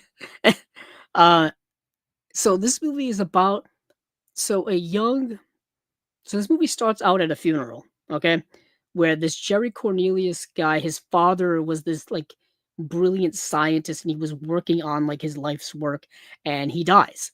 And people basically want his father's research. And they're after this guy, Jerry Cornelius, for his father's research throughout the rest of the movie. That's kind of generally what's it about. But weird, crazy zaniness ensues. Nutty things happen in this movie. It's a weird British sci-fi comedy, kind of sexual stuff in there as well. It's a crazy movie. It's something Severin would put out. There's an audio commentary on the UHD disc. There is another audio commentary, so 2 audio commentaries on the UHD disc. There's 2 audio commentaries on the Blu-ray disc, and then you have A Brighter Apocalypse, Performance Independent, From Pythons to Programs, Programmer of Immortality, Dark Moons and New Worlds, Androgynous Android, that's a video essay. You have archival interviews with some of the actors. You've got you have something here with Kim Newman called A Feast of West with Kim Newman. And yeah, this is another one that's so perfectly Severin. So that was number 8. I'm just going through these as quickly as I can just because we are hitting we at 3 hours yet? Almost 3 hours. We're almost at 3 hours. So if I'm just kind of going through these before I lose my voice. Next is I'm probably not going to talk about. It's called The Idiot Box. Yeah, I think it's a TV series. Yeah, it's called The Idiot Box. It was a sketch program on MTV in 1991 with Tom Stern and Alex Winter. I think this is what the movie Freaked was kind of born out of. If I do recall when I was doing my research for that release from Umbrella, I'm pretty sure this is what that is what this was born out of. Yeah, it is. Okay. So it's called The Idiot Box. It's 6 episodes of the sketch program on MTV from 1991. Sorry, I am slowly fading fast, energy wise. And next we have The Ghost, which I actually saw several months ago. I saw The Ghost back in August because I think they announced this was coming out at some type of horror convention or festival or something that they were going to be putting out the Ghost. So this is a 4-disc limited edition worldwide UHD premiere with 4 hours of special features, plus Italian horror of the '60s documentary and a CD soundtrack too. So I talked about this movie back in August or maybe early September. Um, this movie stars Barbara Steele. Um, in turn of the century Scotland, a young wife, Barbara Steele, conspires with her lover to murder her wealthy, paralyzed husband. But when the dead spouse's spirit returns, it will unlock a nightmare of spectral terror, sudden violence, and depraved vengeance. Yeah, that's the movie in a nutshell. But the UHD disc has 2 audio commentaries, one with Kat Ellinger. No, it has an audio commentary with Kat Ellinger, our friend here, Kat Ellinger, author of Daughters of Darkness, and there's an audio interview with Barbara Steele. Okay, uh, and then on the Blu-ray disc, you get that audio commentary, that audio interview, and then another audio interview with actress Harriet Medine and Tim Lucas. And then let's see, Barbara Steele presents the 4K restoration at the Venice International Film Festival. That just happened, actually. And then you get Till Death Returns interview with Roberto Curti, author of Italian Gothic horror films. Wounds of Deceit, a video essay on Barbara Steele by Alexander Hello Nicholas, author of 1,000 Women in Horror, 1895 to 2018. Our friend Alexander Hello Nicholas. All right, and then yeah, there's a bonus Blu-ray which has The Executioner's Masks and Secrets, Italian horror of the 1960s. That's that documentary. Then another bonus disc, Musica de Massa compilation CD. So you get the CD, the compilation of music. Uh, yeah, that's a hell of a release. It's a hell of a release. Uh, that is The Ghost. So that's release number 10. And we have Retribution. Severin Black Friday 2025 title number 11, UHD upgrade of Retribution. So they put this movie out a couple of years ago. So I'm pretty sure it just. Oh, it says now includes the unrated version scanned from the original camera negative with 3+ hours of special features. Yeah, it says in 2021, Severin Films was proud to resurrect the gory, bizarre, and intense forgotten classic from co-writer/director Guy Magar on Blu-ray. But in 2025, our search of a Los Angeles lab vault led to the discovery of the unclaimed negative for the thought-lost unrated version. So they're re-releasing the movie with the unrated version included. Yeah. Yeah, what's interesting is that all of this, it doesn't really say what the movie's about, but that's fine. It's fine. But let's see, it's got a 4K UHD disc, it's got a Blu-ray disc. The UHD disc has an audio commentary by the director. Blu-ray, same audio commentary, and then a list of a bunch of all the same features, I'm assuming, from the old Blu-ray. Sorry, I'm fading. Let's see, number 12, UHD upgrade as well, and this is Looking Italian. Worldwide Blu-ray premiere. Several years after unleashing his horror classic Retribution, Guy Magar once again rolled the dice to create, produce, and direct the low-budget mob drama he described as a tribute to Martin Scorsese. Okay, which introduced an unknown Matt LeBlanc from Friends fame only months before landing his breakout role in Friends. Okay. Having survived a New York City shootout gone horrifically wrong, a former mafioso is now living a quiet life working in a Los Angeles used bookstore. But when his reckless nephew, Matt LeBlanc, gets involved with local gang culture, they're both dragged into an unforgiving urban jungle where fear is weakness, vengeance is destiny, and family bonds can never be broken. Okay. Let's see. Directed special features for Looking Italian, direct in Italian, interview with the director, Guy Magar, archival interview with cast and crew, a bunch of people here, including Matt LeBlanc. Damn, nice. And then there's a Q&A with the director and the actors, and Matt LeBlanc as well. Oh man. Oh, this was at the 1994 Palm Springs International Film Festival. Okay, that makes more sense. For some reason, I thought like, wait a minute, Matt LeBlanc did an interview for this movie now? That would be an incredible get. But no, it's from 1994. That makes a lot more sense. I can imagine what it would cost for an interview with Matt LeBlanc in 2025 for a movie he did back in the early 90s before Friends.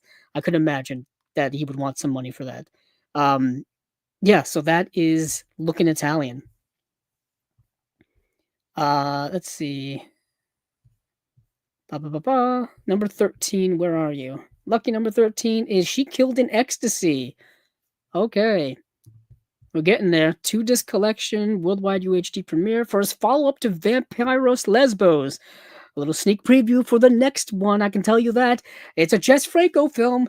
Everybody gets a Jess Franco film. Everybody gets one. I think all of our major studios have put out a Jess Franco film that we've covered here on Chasing Labels over the years. Vinegar Syndrome, Severin, uh, everybody gets a Jess Franco film. So the Jess Franco delivered the drop-dead gorgeous, stunning slice of eroticism that remains his most perversely iconic shocker of the 70s. That's tough to do. Now in UHD for the first time ever, in her greatest role in one of her final performances before her tragic death. The luscious Soledad Miranda stars as vengeful widow who seduces and murders the men and women responsible for her husband's suicide. All right, that's all I need to know. It's a Jess Franco film. It's a revenge film. It's 70s Jess Franco. There you go. There you go. So special features for She Killed in Ecstasy.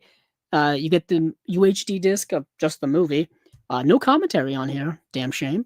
Blu-ray, you get Ecstasy and Rage, an interview with Stephen Thrower. Inland of Franco, Part 13. I'm assuming that's a long-running, multiple-part documentary on the work and life of Jess Franco. Jess Killed in Ecstasy, interview with writer-director Jess Franco. That's incredible. Sublime Soledad, interview with Soledad Miranda historian Amy Brown. And then Paul Muller on Jess Franco, interview with frequent Franco star. And that's it. But yeah, as someone who's just tangentially knows of Jess Franco, pretty much through the releases that I've had to cover here on Chasing Labels, one of the most unique directors you'll ever see. I can damn well say that. Are you living the single life as well? Why, yes, I am, Illuminator Pro. So, Andrew, Illuminator Pro says, are you living the single life as well? I am indeed, good sir. I am indeed. Or, person, am indeed. Illuminator Pro says, Illuminator Pro mentions Phantasm. What's interesting is that that's a movie I've actually seen all the Phantasm movies. I don't own any of them, but I've seen them all. The reason why I don't own any of them is because there's been so many releases of Phantasm over the years. I have to do some research into which one is the best one, just so I know which one to get. So that reminds me, I've got to take a look at the Phantasm movies. To me, I think the best Phantasm movie is the first one. It's really, really good. Have I fallen asleep in the theater before? Illuminator Pro asks. Yes, once. It was during the movie Jumper, the movie with Hayden Christensen that came out when was that? Was that 06, 05? Let me see. When did the movie Jumper come out? A movie no one ever talks about. Oh, 08. Wow, I was way off. Wow. So the movie Jumper, directed by Doug Liman, starring Hayden Christensen, Jamie Bell, Rachel Bilson, Diane Lane is in the movie, Samuel L. Jackson, Michael Rooker. What a cast. What a cast. Anywho, it's the only movie I've ever fallen in the theater and asleep for in the theater. And I've been to midnight screenings and I've seen 3-hour movies in the theater and I've never fallen asleep. For some reason, I was so tired while watching it that I just fell asleep for a couple of minutes and then I obviously woke up. But yeah, ironically, yeah, Jumper is so short. The thing is, it wasn't the length of the movie. I was just tired. Ironically, is I saw the Hobbit, the second Hobbit movie at midnight, which was Desolation of Smog. So I saw that at a midnight screening back when we had midnight screenings, and for early, the early midnight screenings, like the midnight the night before, Thursday nights, before they switched them to kind of like Thursday day screenings because of what happened with the Dark Knight Rises. And I didn't fall asleep during that. I was trying. Well, those are those are my movies. Lord of the Rings is my favorite movie of all time. Um, so those movies are like so near and dear to my heart. All of them, even the Hobbit films, are near and dear to my heart. Um, it's something very personal with me. So yeah, didn't fall asleep. Also, it's kind of hard to fall asleep when you've got a dragon like flying around and stuff. It's really hard. um yeah, let's see, where was I was on a roll here. Oh yeah, Jess Franco. So now I think, yep, here we go. Here's the one that I'm most interested in, other than A Bay of Blood. I'm most interested in Vampiros Lesbos.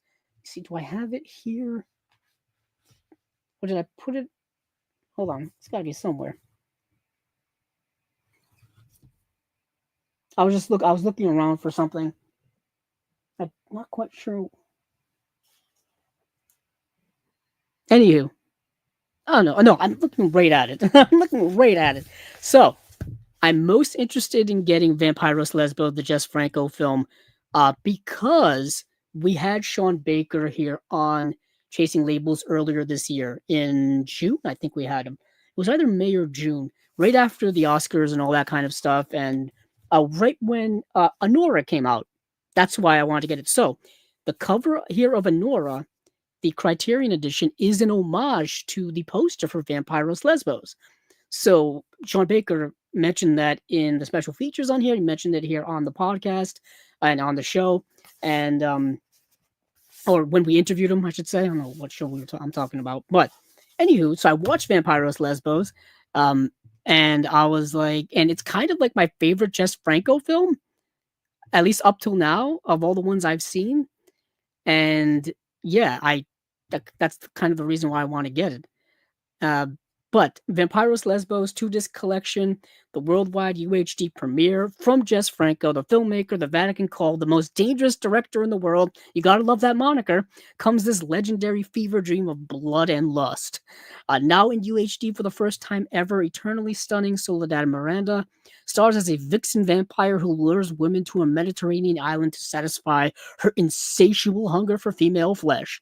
In a distinctive world of art and beautiful must see, that seductively corrupts the Dracula's mythos forever.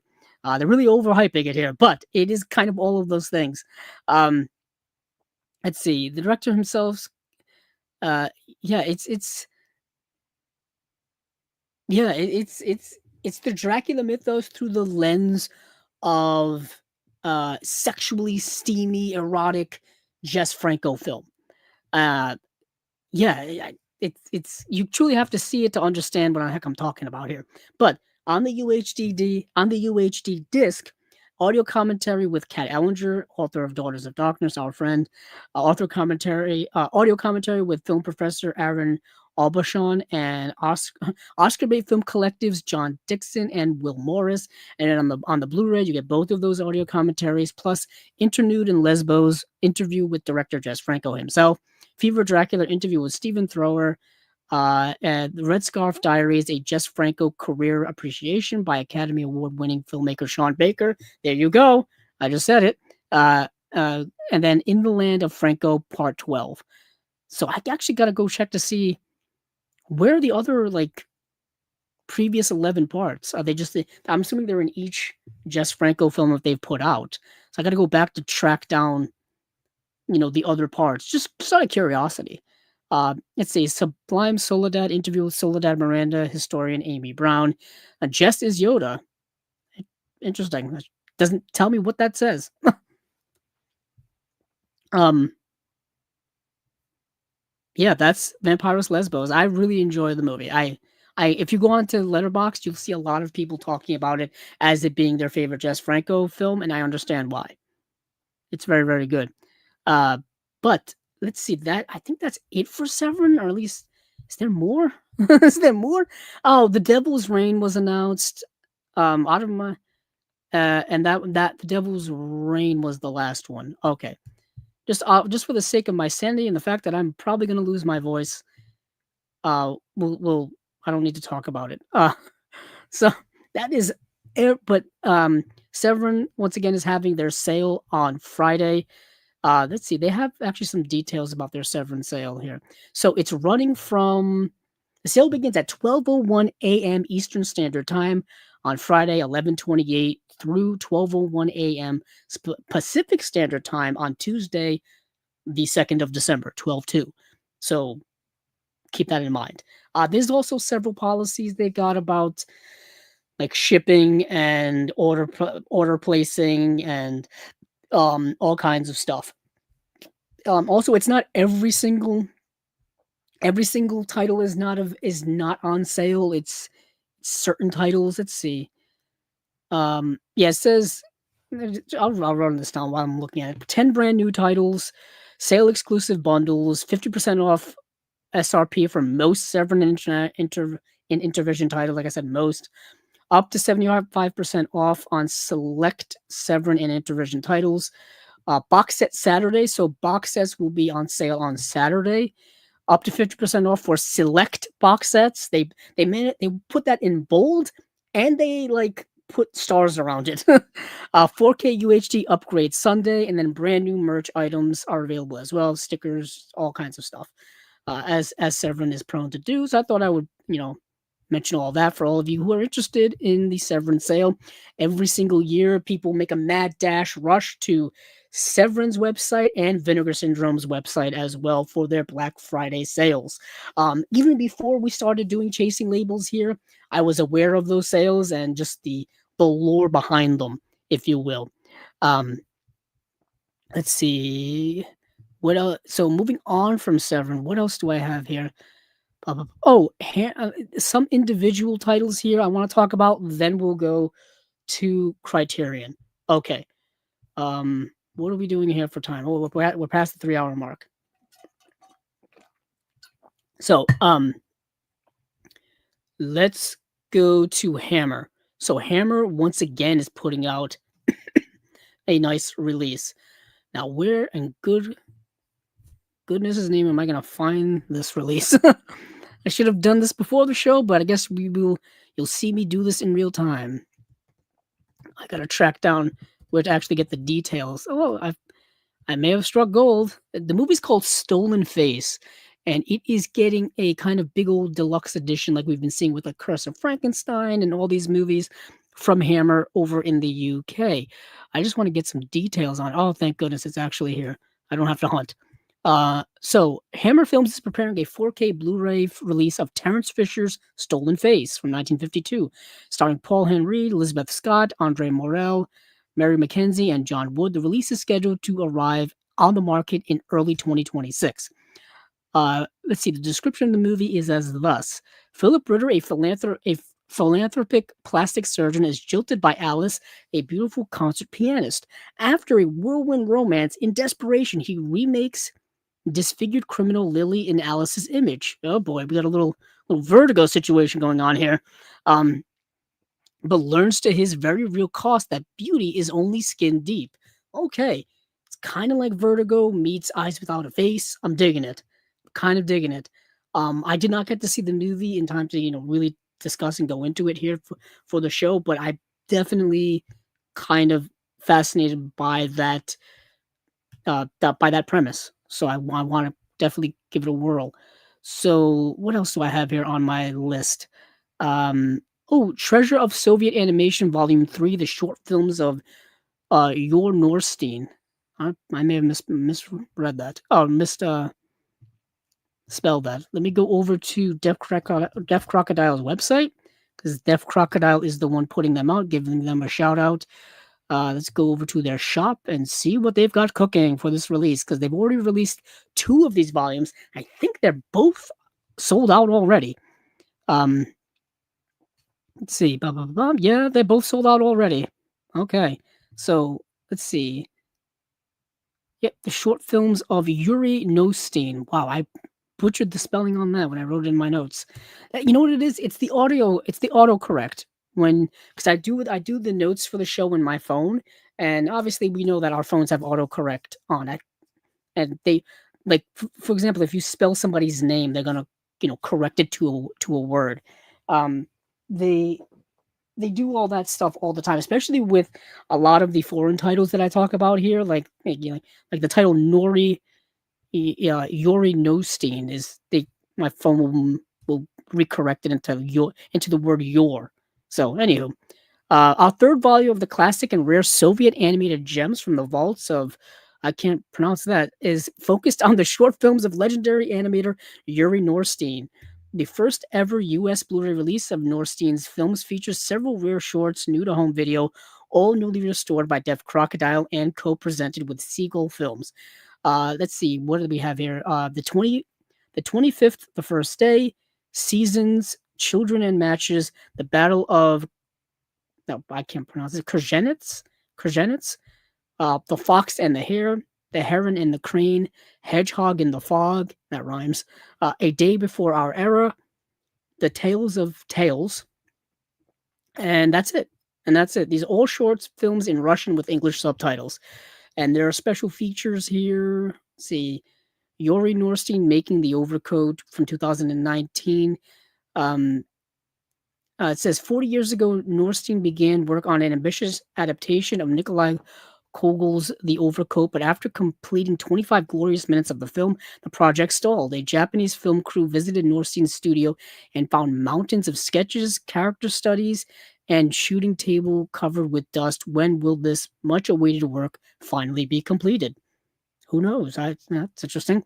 There's a new audio commentary tracks by film scholar Michael Brook. That's our buddy Michael Brook. New visual essay by film historian Evan Chester. New artwork by Beth Morris. Blu-ray authoring by David McKenzie of Fidelity in Motion. And then deluxe bonus content is a slipcase featuring new artwork by Haley Buck. 60-page illustrated book. New essay by Jenny Barker. New essay by John Atkins. New essay by Walter Shaw. All right. So that is the Treasures of Soviet Animation Volume 3, the short films of Yuri Nostein. Let's see, what else do I got here? Oh, I got a Fun City edition. Let me go over to Fun City's website and see if they've got it posted there. If they don't, then we will go to their Facebook page.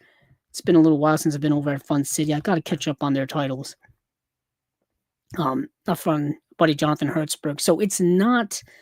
Also, I do got to go to their Facebook page.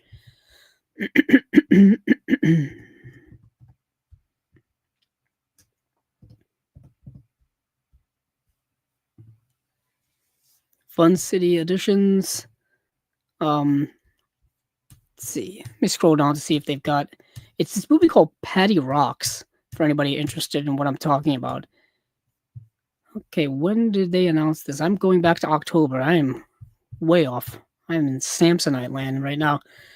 Let's see.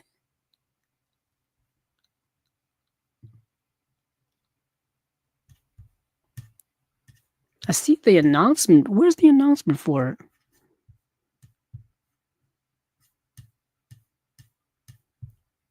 Let me go over to Blu-ray.com and see if they have an announcement for it.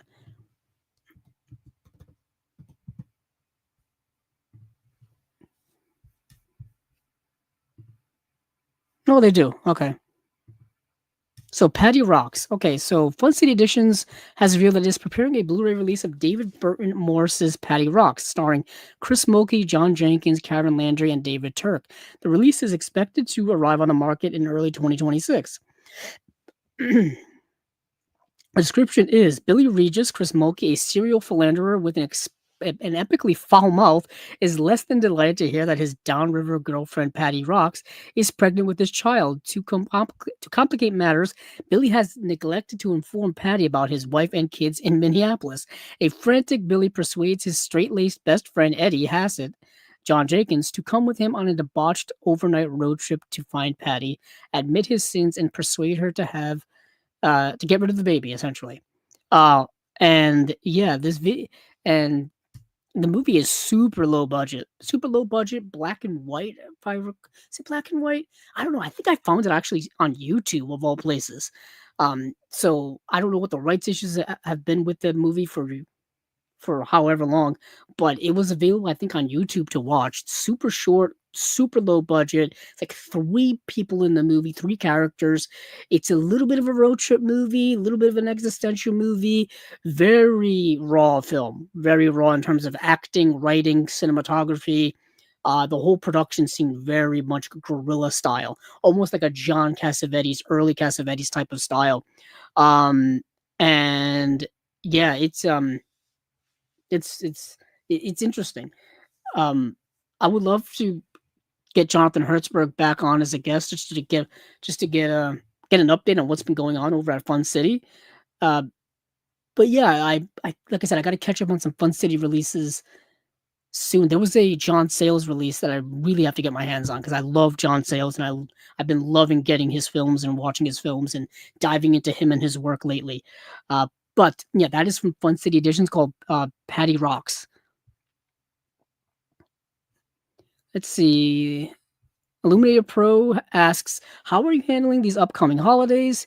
Family dynamics are whack." Yeah, family dynamics are whack. So it's holidays are odd for me because the older I get, the more jaded I become, the less I care about holidays because the magic has been long, long gone from the holiday season for me. Just because I've gotten older, I'm 38 now, and it's not like when you're a kid and you have these idealistic uh looks at holidays. You know what I mean? Like back when you're a kid, you get the holiday break from school, and there's snow, and there's Christmas vibes, and there's family. Unfortunately for me, a lot of my family has passed away over the years. A lot from when I was a kid, especially recently. So literally last year, couple of days before Christmas, my aunt passed away. My grandmother passed away early 2025. So that's two people that very that I knew very knew my whole life gone. A few years ago, 2019, my other grandmother passed away. My grandfather passed away in 1999. My other grandfather passed away in 2002. My uncle passed away in 2013. Um, and then just cousins. We've all gotten older and grown apart because time moves on and people have jobs and lives and families and all this kind of stuff. So the holidays, lose their luster, lose their magic over the years. Just and this is just me. This is just me being grim personally, but I'm just saying it's the older you get, life changes drastically compared to when you're younger. That's why I harp a lot when it comes to time and the changing of time because it goes by very, very fast. I cannot stress that enough to people. I think that this year of 2025 went by very fast. Very, very fast. Like I'm not ready for it to be over because it's gone by too fast. But there's a lot that's been doing over these last several months of the year. A lot of things going on here on chasing labels and all this kind of projects we've been working on, things like that, and whatnot. But yeah, the holidays, man, it's different. It's different for everybody. And it's different for me, different for you listening at home and whatnot. Speaking of which, there will be at least one more episode of Chasing Labels before the end of the season. The end of the calendar year. We do typically take up like the second half of December off, depending on how the episodes line up and whatnot. I think there's going to be at least one more episode, and then the following episode after that would run way too close to the actual holiday. Um, and yeah, so that does remind me to mention that. But yeah, holiday seasons, man, it's kind of crazy. But what am Illuminator Pro asked, what are you doing after the stream? I'll be honest with a lot of you guys listening. These streams take the life out of me. These 3-4 hour streams every 2 weeks or so. It takes me a while to recuperate from them. So usually after this, I kind of do nothing. I break down. Break down the set here. Um, I move the movies you guys can maybe see a little bit behind me, put them back on the table, move the stuff over, move the table back to where it is, break down the computer and stuff and put the computer back in on my desk and whatnot, and try to figure out what else to do afterward. I try not to then overburden myself because usually I just like go for broke. You know what I mean? My strategy is just go for broke, push yourself in preparation for chasing labels, do the show, power through the 3-4 hours, and then you can rest afterward. And then you can rest afterward. That's my strategy. I don't know how other people do it. I don't know how those people who stream for hours and hours on like Twitch and TikTok and all that stuff. I don't know how they do it and not like collapse after like the first couple of hours. I kind of get it. You know, you're playing video games, you're engaged in some activity, you're having fun, you're talking with people on your stream, all that kind of stuff. But it's a little bit different doing podcasting where it's just me kind of riffing here a little bit. That's why, well, you know, if I'm gonna recommend people who want to get into podcasting or get into live streaming, get somebody to do it with you because it makes things a lot easier on you. Um, you know, it makes things, you know, it makes the flow go better. You know, there's not going to be a lot of dead space because if let's say you have you get a brain freeze and the other person can be like, oh, my my co-host is he's struggling. You know, I can do something to help out the situation here. But um, as for after the show, it's going to take me like at least a day to recover, at least a day to recover. But we will be back. Coincidentally, we'll be back here Wednesday. Uh, to do the unwatched pile. Coincidentally, I actually have to pick out a movie to watch for the unwatched pile. So that's what I will be doing probably tomorrow night. Will be or maybe even tonight, depending on how I feel. Picking out, I need to pick out a film noir that I haven't seen in my collection to watch, which is not going to be easy because I've seen so many film noirs and neo noirs because that's my kind of like my favorite subgenre, movement of movies. I don't know, however they want to categorize it. But we're getting close to the home stretch here. I think I've got one more individual thing to talk about. Yeah, our buddy over at Golden Ninja Video is putting out a movie called The Devil Bear, which is such a cool title in my opinion. Let me see if I can find the details on that. I may have to go to Golden Ninja's website. Yeah, because it's not going to be on Blu-ray.com. Let me see if I can go to Golden Ninja's website. It's been so long since we talked about Golden Ninja Video specifically. Ah, there it is. First thing that came up was The Devil Bear. Limited to 800 copies. It's a lost silent film available for the first time. A mutiny breaks out on a ship over a chest of gold. In the fracas, the boat crashes along the shores of Ontario's Lake Superior. From the wreckage emerges a hulking, snarling figure caged no more. I'm assuming the Devil Bear. Now with freedom clenched between its razor-sharp fangs, the furry beast escapes into Canada's dense wilderness, where it shall be bestowed a new name by all those who lay their terrified eyes upon its deadly form, the Devil Bear. And the Devil Bear is a gorilla. So it's not even a bear, it's just a gorilla. Um, it's kind of like a King Kong-esque type of thing. A film only glimpsed in a handful of blurry stills since its brief theatrical run in the 1930s. Golden Ninja Video is proud to present the lost Canadian silent film to the general public for the first time with a new 2K scan provided by the Library and Archives of Canada and a simian-sized amount of special features about the amazing story behind the making of the film and why it has never been available until now. Yeah, so special features 2 new improvised scores for the movie by Emily Declue and Andrew Shankman. Commentary on the Devil Bear by Justin Declue. He runs Golden Ninja Video. We've had him here on Chasing Labels. Oh goodness, a couple of years ago. Super awesome dude. Everything Better with the Gorilla, a discussion between Stephen R. Bissett and Justin Declue about early gorilla suit cinema. Lakehead Gothic, a video essay about the Devil Bear by Stephen Broomer. Oh, from Black Zero. It's a meeting of everybody we know here today. New liner notes by Dr. Michael S. Below, author of the best picture ever made in Canada, Thunder Bay Films Limited, and The Devil Bear. Bonus feature Canadian film, The Viking from 1931, with introduction by Justin Declue. Nice, and that's The Devil Bear. Okay, now for the grand finale. I think as I've seen Illuminator Pro says Brick. I've seen Brick. So the way Unwatched Pile works is it's got to be a movie I haven't seen that's in my collection, which is kind of tough. That's kind of a tough stipulation here. And then we're also going to be talking about film. We're going to be talking about holiday film noirs as well. So I've got to find some of those too. So yeah, that's what that will be what I do after the show, I guess, and tomorrow. Let's see, where was I? Oh yeah, I want to check my notes. Yep, so that's now we're in for the grand finale. Now we can go over to Criterion for their February slate. So for their February slate, we have The Man Who Wasn't There, the Coen Brothers film. Network. We've got another Eclipse series, a re-release actually. This is an Eclipse series re-release. Eclipse Series 8 Lubitsch musicals are getting a Blu-ray re-release. We have the movie Cloud, which I actually just talked about in a recent episode of Chasing Labels here. We have the Jacques Tati movie Playtime. Um, and then we have the John Cassavetes film A Woman Under the Influence, and then we have 310 to Yuma. Hold on for 1 second because I completely forgot to get my copies of some of these movies, and I wanted to use them to compare.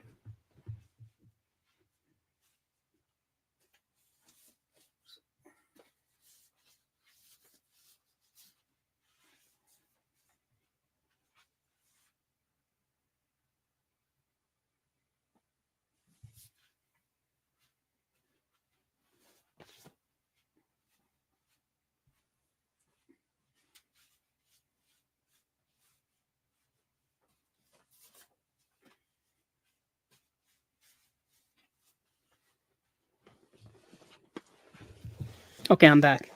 Um, I almost forgot which titles I was supposed to go get. I almost forgot. So, because I have some of these already, and some of these are just re-releases of. Oh, I forgot 310 to Yuma. Hold on, I gotta go to my Delma Dave section.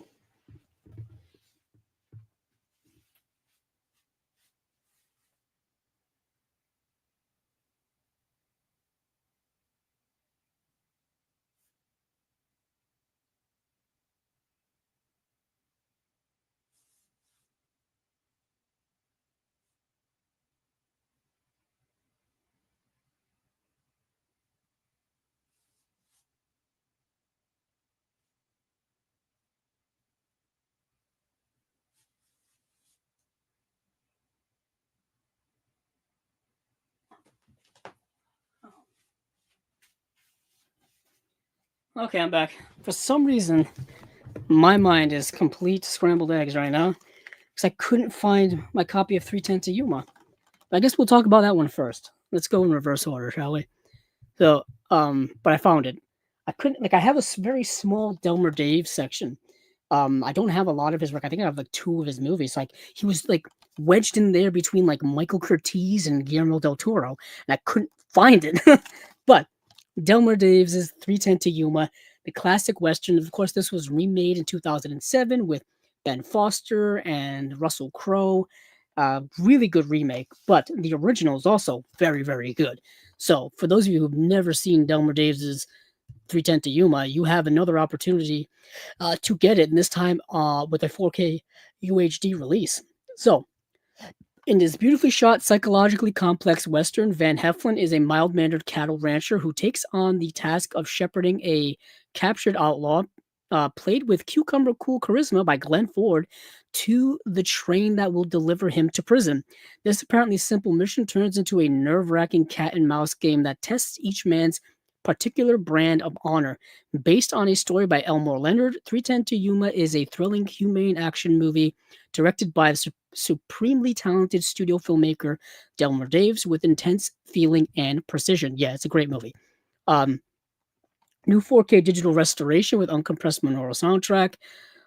There is an alternate 5.1 surround if you prefer that, DTS HD master audio, one 4K UHD disc of the film presented in Dolby Vision HDR, and one Blu-ray with the film and special features, interview with author Elmore Leonard and actor Glenn Ford's son, and biographer Peter Ford, and that is it. Um, Ironically, is that this older Blu-ray, I said old, but this Blu-ray from, oh goodness, 2013, so maybe it is old. 12 years ago is quite a time. uh, it has a new restored 4K digital film transfer. So I think it's the same transfer. Maybe not. No, it says either way. Either way, it's the same special features. New interview with Elmore Leonard and Glenn Ford's son and biographer Peter Ford. Um, yeah, and that's it. Yeah, and then there's a essay by Kent Jones. That's also in here too. So if you have the old Blu-ray, um, I don't know if you need to upgrade it right away. I mean, it's a beautiful black and white film, so I'm assuming the 4K is going to look amazing in black and white. I would check out the transfer reviews when it comes out just to see what the upgrade would be from this. But yeah, I've had this in my collection for like 12 years. I think I bought this as soon as it came out. I really like 310 to Yuma a lot. The original and the remake, like I said, did the remake get a 4K release? Let me see. I feel like maybe it has. I'm so out of the loop sometimes when it comes to. It did get a 4K release back in 2017. All right, I am way off.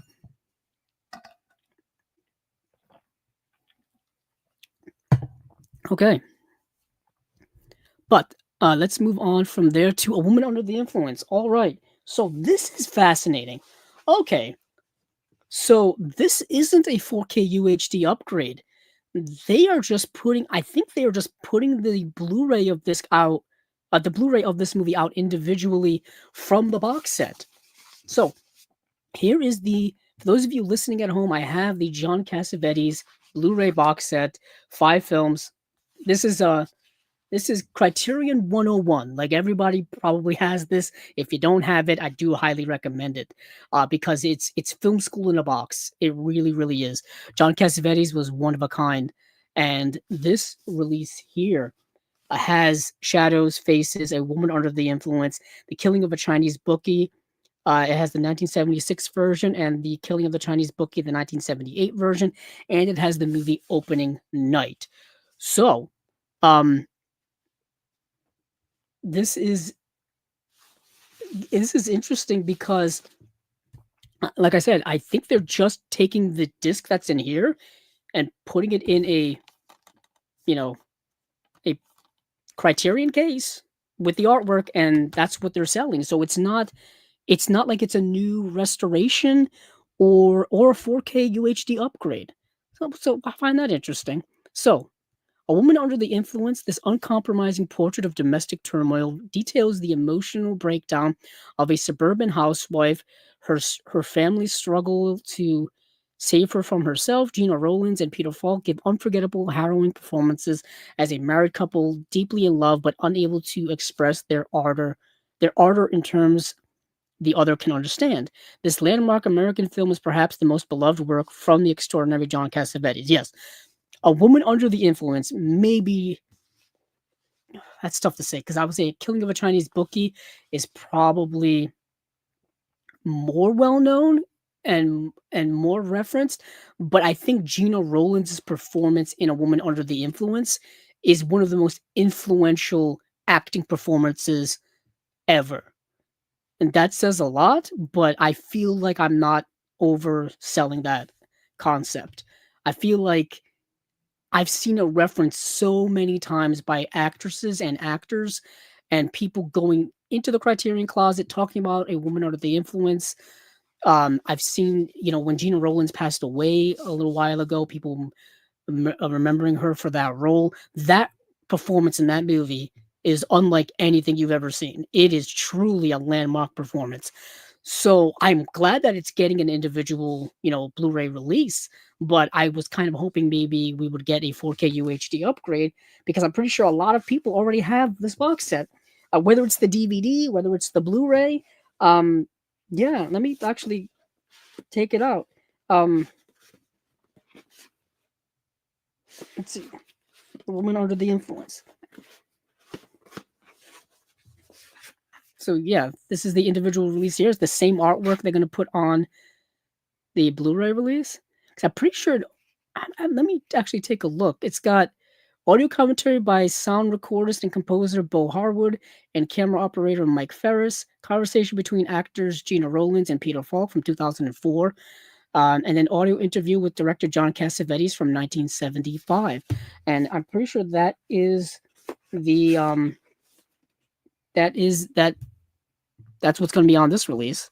Yep, that's exactly what's on this release. Okay, I'm pretty sure it's the same exact disc. Yeah, because it says high definition digital restoration with newly restored uncompressed monaural soundtrack, and that is the exact thing it says on Blu-ray.com. So I mean, it's cool that they're doing it, but like I said, we kind of have this already.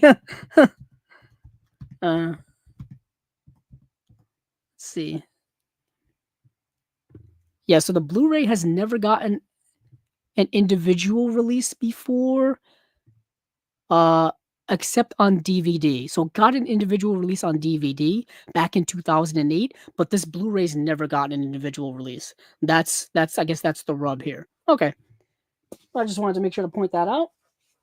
So, if you've never seen the movie, buy the Blu-ray or buy that box set preferably, because you just get more in it. But moving on from there, we've got the movie Playtime. Now, this is a Jacques Tati film. Talk about another director, and there's nothing like a Jacques Tati film, just like there's nothing like a John Cassavetes film. Truly unique, specific filmmakers, really specific. So I've had this Jacques Tati box set. I think this came out in 2014. I probably have had it since 2015, and I finally watched Playtime. I never watched Playtime because it was always the movie that everybody said to watch from Jacques Tati. But I have an OCD when it comes to directors, and I want to watch their filmographies in order if I'm watching their stuff for the first time. So I watched Je de Fête, Monsieur Hulot's Holiday, and Mon Oncle years ago. And then my intention was to watch Playtime, and I just never got back to it until now. Until now. So, Playtime, unlike what they're doing with A Woman Under the Influence, this is getting a 4K UHD upgrade. This is getting a 4K UHD release by itself. And Playtime's also gotten an individual release on Blu-ray before, and it's also included in this box set too. Um, yes. Yeah, because the one that's in this set here has a 4K is a 4K restoration. And the one they're releasing individually is also a 4K restoration, but they released a Blu-ray back in 2009 that I think had an older transfer on it. And that's the one I think a lot of people may have in their collections. But this one here, I believe, actually, let me take it out. I believe this has a 4K restoration. It says it on it. It says new 4K digital restoration. Yeah. All right.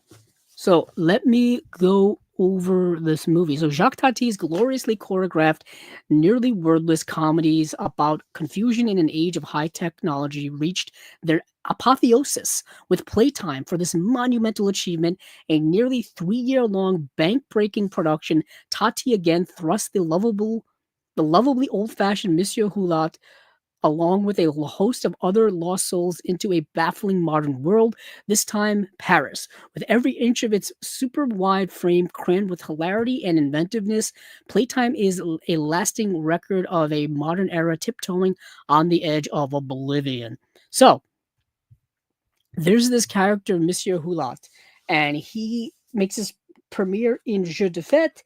He's in Monsieur Hulot's Holiday. He's in Mon Oncle. He's in Playtime, and he's basically Jacques Tati's version of Charlie Chaplin's the Tramp, and he kind of goes around and gets into all kinds of shenanigans, but he's also incredibly confused in the world in which he's living that's ever changing in rapid ways, specifically when it comes to technology, when it comes to the hustle and bustle of the world, when it comes to the aesthetic of the world. He gets very lost and very confused by it all.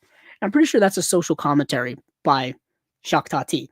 But at the time in which Playtime was made, which I believe was, when was 1967. I think it was like the most expensive French movie ever made. So when they said like bank busting movie, they were definitely correct at the time, at least. And this release that looks actually fantastic on Blu-ray. I can imagine that the 4K is going to look even better. And the movie is so meticulously made. You can tell.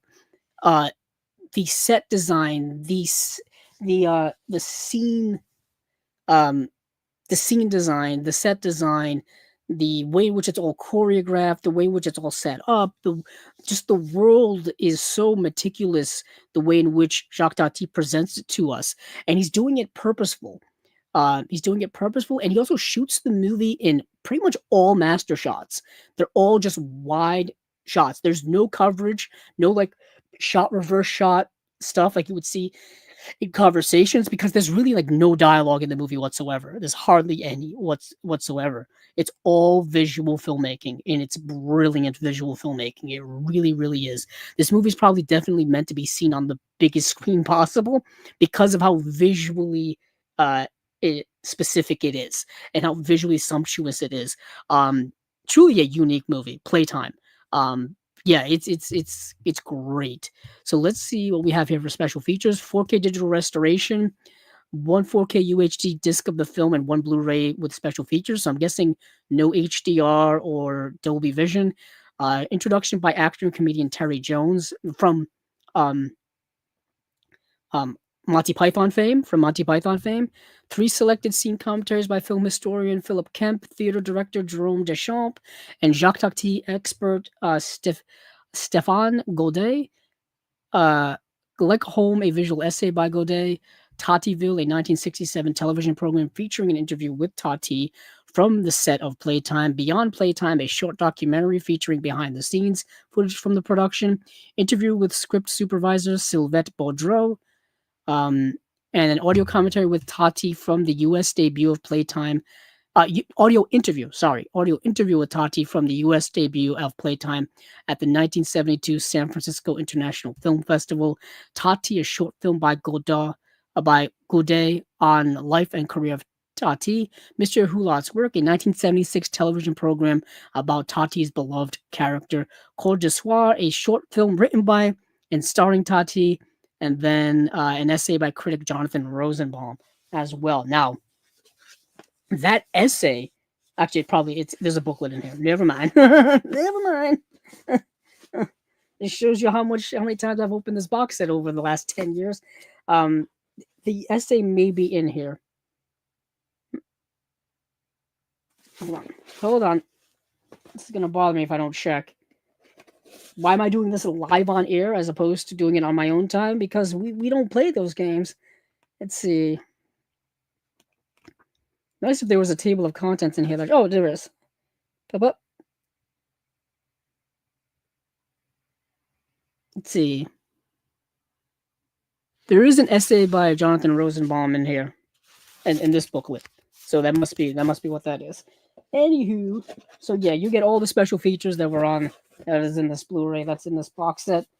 So you're not missing out on anything. There's nothing new.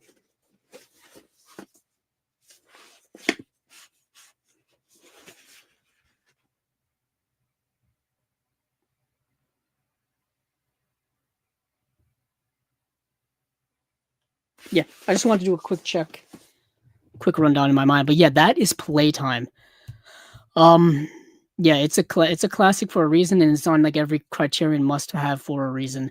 Now, the movie Cloud, which I just talked about here on Chasing Labels, is a movie by Kiyoshi Kurosawa.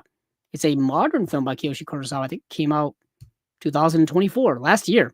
Oh, this is a Criterion Premieres release. Okay, it makes sense because it's a newer film. This is a revenge film.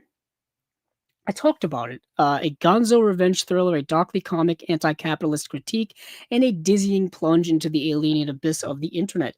Cloud is among the most audacious genre experiments to date from master of psychological tension, Kiyoshi Kurosawa. Factory worker Yoshi quits his job to pursue his side business, reselling questionably procured items online at outrageous markups. His profits quickly grow, but so does his list of enemies, and the petty grievances of his disgruntled clients and competitors soon take on a terrifying life of their own. Basically, he starts selling stuff online, and it's like fake bootleg stuff, and it's stuff that he's buying cheap and selling high, and people get wind of it, and now they go after him.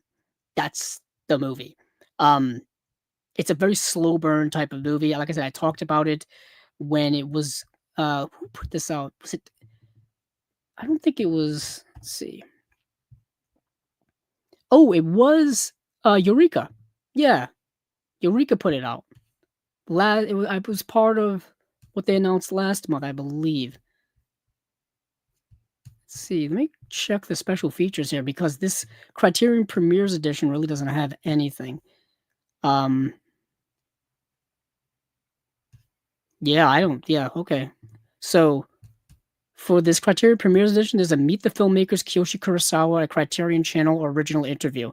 That is it. Okay. Um, the Eureka release, which we talked about, has more. There's a new audio commentaries on Cloud by Japanese cinema expert Jonathan Root. Uh, yeah, there's a cerebral cinema new video essay exploring the work of Kiyoshi Kurosawa by Japanese cinema expert Joe Hickenbottom. So those two in and of itself have it's more special features on the Eureka release than this release. And this is yeah, so that's interesting. But the movie's still good. The movie's still definitely worth a watch. So moving on from Cloud, we have the Lubitsch musicals, and this is series Eclipse Series 8. So this is an older uh, Eclipse series, one of the earliest ones. And you've got a series of musicals from the great Ernst Lubitsch. Renowned as a silent film pioneer and the man who refined Hollywood comedy with such masterpieces as Trouble in Paradise, The Shop Around the Corner, and To Be or Not to Be. Uh, Ernst Lubitsch has also another claim to fame. He helped invent the modern movie musical. With the advent of sound and with the audiences clamoring for talkies, Lubitsch combined his love of European or operettas and his mastery of cinema to develop this entirely new genre. These elegant bawdy films, made before strict enforcement of the moralizing production code, feature some of the greatest stars of early Hollywood: Maurice Chevalier, Jeanette MacDonald, Claudette Colbert, Miriam Hopkins, as well as that elusive style of comedy that would thereafter be known as the Lubitsch touch. Ernst Lubitsch is one of probably the most important filmmakers of all time. And his movies are great. I've always wanted to do an Ernst Lubitsch video here on Chasing Labels, but I wanted to get more of his work. I wanted to delve into more of his work. I wanted to watch more of his movies. I wanted to read up on more of his stuff, and then do like a video about him and his work. So I need this box set. I've been wanting to get this Eclipse set actually for many years, and I just never did because the Eclipse sets to me were always cool conceptually, but I always wanted a little extra from Criterion in terms of like the restorations and special features and all that stuff. The Eclipse sets were typically just the movies. You know what I mean? Like these movies are only probably ever going to be released in these forms because there's really no other means to do it. But now that they are reviving the Eclipse series with Blu-ray releases now things are getting a little more interesting. Now I'm like, I want to go back and hopefully they release a lot of the old Eclipse series on Blu-ray. So with that being said, we have one, two, three, four movies here. We've got The Love Parade from 1929, Monte Carlo from 1930, The Smiling Lieutenant from 1931, and 1 Hour with You from 1932. And yeah, it looks interesting. And for special features, there's an essay by author and film critic Michael Korsky. So my guess is with the re-releases, we're probably not going to be getting new special features. We will be getting the movies on Blu-ray, but that's about it. But when they're producing new Eclipse box sets, then I think we're going to get some new special features. That seems to be the case because we just got the Abbas Kiarostami, like early short films and early features box set that just came out last week. Actually, that's actually one I want to get from the sale at Barnes and Noble. But that had special features in it, so I wanted to get that. But I got to get this Ernst Lubitsch Eclipse series, Lubitsch musicals. Definitely, I love Ernst Lubitsch. Um, yeah, let me see some of his work that's gotten released. What was it? What was the movie? Hold on. Designed for Living, Clooney Brown, Heaven Can Wait. Heaven Can Wait is actually his last movie. To Be or Not to Be is excellent. And they mentioned, The Shop Around the Corner, which is also phenomenal. That's a great movie to watch this time of year. It's a great holiday film. Let's move on from this to Network. Here we go. Here we go. Network, Sidney Lumet, the legendary, one of the greatest directors ever, in my opinion. And this is one of his best films ever.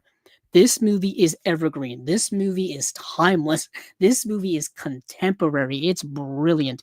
This media satire, directed by Sidney Lumet from a brilliantly incisive script by Patti Chayefsky, is an x-ray of the corrupted soul of a corporate-dominated America, startlingly prescient in its anticipation of today's outrage-driven news cycle. At a struggling television network, ambitious executive Diana Christensen, Faye Dunaway, finds herself with a hit on her hands when disgruntled newscaster Howard Beale, Peter Finch, goes off script, transforming himself into a mad as hell prophet, railing against the ills of modern society. But can she control the populist revolution they have unleashed on the airwaves? Garnering 4 Oscars, including for Dunaway, Finch, and Chayefsky, this no holds barred new Hollywood classic remains a fearlessly funny as it is unnervingly relevant. This movie is prophetic like you people would not believe. Just look at our world today. Look at the world of 24-hour news cycle, sensationalism on the internet, in the news. Look at what people love to watch on television, what our news cycle is like. If it bleeds, it leads. If it, the crazier, the people who are craziest get the most views on the internet. It's just, this movie's so prophetic, and it's gotten more and more prophetic as the years have gone on. I first watched this movie probably in the late 2000s. It's way more relevant than now than it was back then. But yes, this movie's been available on Blu-ray from Warner Brothers for a while. When did this come out? This came out in 2011, I think, this disc. So it's been around for a while. So I'm getting um you know I'm psyched that this finally got a nice re-release. Finally. um let's see what we have here for special features, just so I can do a little quick comparison. So, new 4K digital restoration with uncompressed monaural soundtrack, one 4K UHD disc of the film presented in Dolby Vision HDR, and one Blu-ray with the film and special features. Audio commentary featuring Sidney Lumet. Patti Chayefsky, Collector of Words, a feature-length documentary from 2025 about the screenwriter by Matthew Meal. The Making of Network, in 2006, a 6-part documentary by Laurent Bouzero. So that's it. But there's an essay by writer and New York Times columnist, is that Jamel Bowie? Jamel Bowie. So this Blu-ray, the old Blu-ray, has the Making of 6-part documentary. Sorry. Vintage Patti Chayefsky interview from Dinah, hosted by Dinah Shore. A commentary by director Sidney Lumet. Screenings with Sidney Lumet. Turner Classic Movies host Robert Osborne interviews the director. So obviously you can tell some things are not on this Criterion release. For example, that Robert Osborne interview with Sidney Lumet's not on the Criterion. This vintage Patti Chayefsky interview excerpt, don't think that's on. That's not on here. No, it's not. But you do get a new documentary on Patti Chayefsky. So if you have this old disc, you may want to hold on to it because there are a couple of special features that aren't on the Criterion, as annoying as that is. If you're a completist like myself, you have to do it. you have to. You may not ever watch the disc again, other than for the special features, but you gotta have it. Gotta have it all. So that's Network. We do have some more comments here. Let's see. I am on a long sprint tonight. I am breaching the 4-hour mark very soon. We only have one title left, and that is The Man Who Wasn't There, the Coen Brothers film. What's your consensus on Travis Bickle? Like, what do you leave the film feeling message-wise? That's a fascinating question. I know I saw your question earlier. Like, do you think Travis Bickle is a hero or the villain? Um, I think that comes down to, how do you view vigilantism? Is vigilantism heroic, or is it, wrong because technically it is against the quote unquote law? And then that leads you down to another, spider web of like, is the law always right? Or is the law always, um, does it always fulfill the right things? You know what I mean? We see that there is a lot of holes within our justice system now, where we see a lot of people who commit crimes and then get away with it due to circumstances, lack of evidence, misplaced evidence, lack of proper procedure when it comes to interrogations and proper procedure when it comes to handling of evidence. And we see that there's all kinds of loopholes and all kinds of things. And then we see people convicted of crimes and then they get small sentences because of whatever reason, because of judge's discretion, or we see people take plea deals after committing heinous crimes and they get a lesser sentences. So that opens up a whole can of worms into like what is the faults of our justice system in the in now in the modern times or just all time, and then that leads you to like where's vigilantism play in that, and then it kind of leads you down like more entertaining road is like what does vigilantism look like in pop culture? What does it look like in movies and television and in music and entertainment and art? For me, what's interesting is it connects with my favorite superhero of all time is a vigilante, and that is Batman. Batman is a vigilante, although he works with the police in some iterations, but he's also breaking the law in other iterations. There's a lot of extenuating circumstances when it comes to Batman in the world of Gotham, what he does and doesn't do, and why he does what he does. Um, it's very interesting. So, is Travis Bickle, a vigilante? Is he right or is he wrong? Is he a hero? Is he not? Um, in the context of the movie, he is saving, presumably, at least in his mind, saving the life of somebody who needs saving. Uh, in the Jodie Foster character. So in that context, he's probably the hero. The way in which he goes about it, murder, violence, that's may not be morally right. But it's also like it's kind of like that thing: the ends justify the means, if you will. And I think Martin Scorsese is perhaps saying that in that movie. But then you also have to take in the context that Travis Bickle may not be all there mentally. He may have a lot of mental health issues. And we're not getting a lot of evidence into Travis Bickle's backstory. There have been, guesses and assumptions made over the years and discussions about like perhaps he is a a war vet dealing with PTSD, and how is that affecting the result his actions in the movie? How does that affect his actions when it comes to his views on certain philosophies and ideas that he has? And how is that affecting his health mentally? He is there's something clearly wrong with Travis Bickle, and a lot of it is due to some type of mental health issues. From the very beginning of the movie, we know that he has a loneliness problem. We know that he's got a problem with uh, the way in which he views the world in a very negative way. Um, it's fascinating. So interesting. That's a movie you can discuss and has been debated and endlessly debated over so long. It's kind of probably why I love the movie. And can you imagine Danny DeVito as Travis? I can imagine Danny DeVito doing anything. I love that man. I can imagine him doing anything. Getting those late night munchies. I do feel you. I eat a little bit before the show, but not a lot, just because you don't want to overdo it and get in a food coma while you're streaming for 4 hours. Um, let's see. Blah blah blah. But Travis also Illuminati Pro said Travis also aimed to kill the politician, and couldn't he? And so he took down the other evil, sort of like a fluke. Yeah, I mean, he kind of went from one perceived evil to another, or in a more obvious evil, in uh you know Harvey Keitel's pimp character.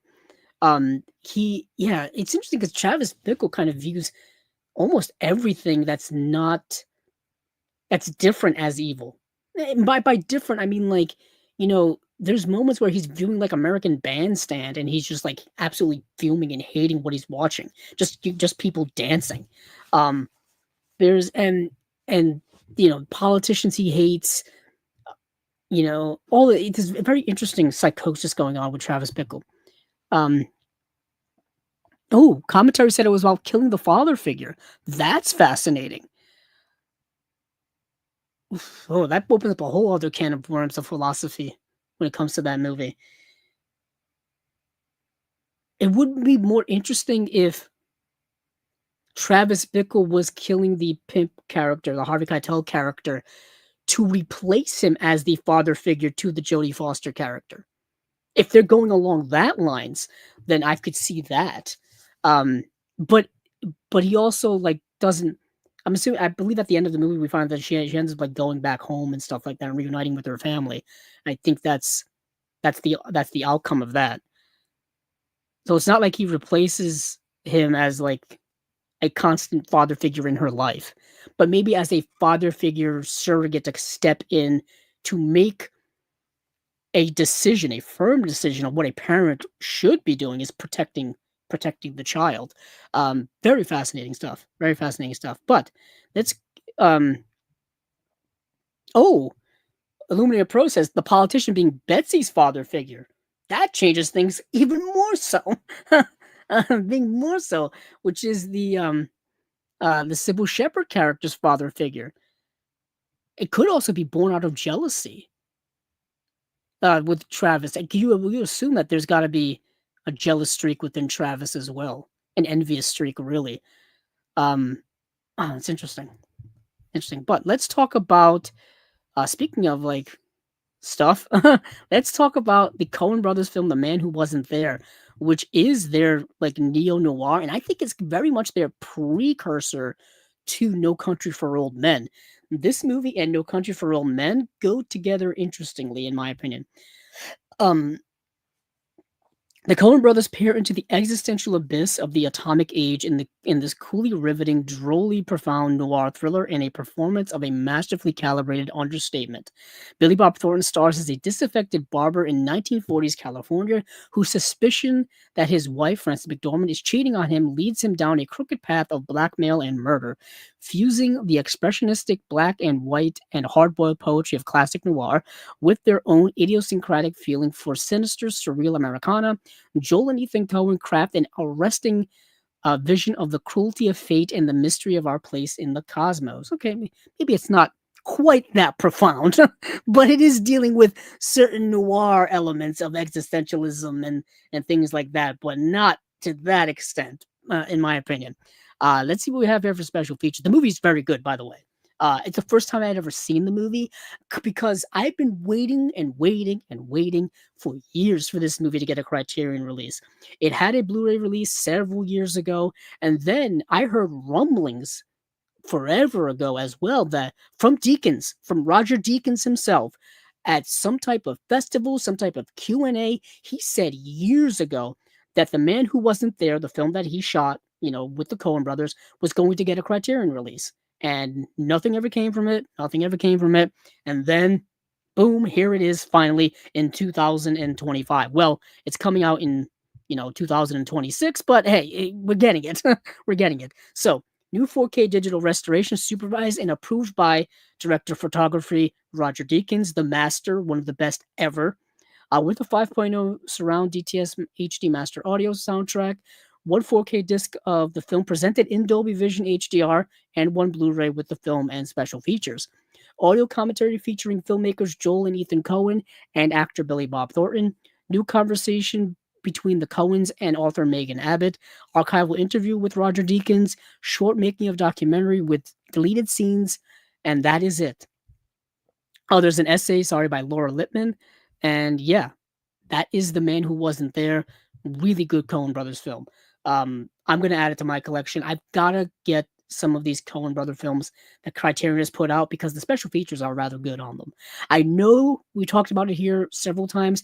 Both Blood Simple and Miller's Crossing have been tinkered with in terms of specifically Miller's Crossing. There's a certain end of a scene that's cut off. I know people have problems with that. And I think in Blood Simple, there's something that was done there as well. I can't remember, but I gotta get the upgrades just in picture quality wise, because they look better than the old Blu-rays. If you so I got to get, the better one. Um um it is, yeah, I could see that. Let's see. Illuminated Pro says, I like Fargo and Burn after reading the most out of their collection. He also, Illuminated Pro says, Man Who Wasn't There was hard for me to get into. Saw it many years ago. I can understand that. It's a different kind of Coen Brothers movie. It's a like I said, it leans more towards the serious Coen Brothers movies. It leans more towards um Barton Fink. It even leans even more towards um like I said, No Country for Old Men, but it leans more towards, what's the movie with Oscar Isaac? Inside Llewyn Davis. Inside Llewyn Davis leans more towards that.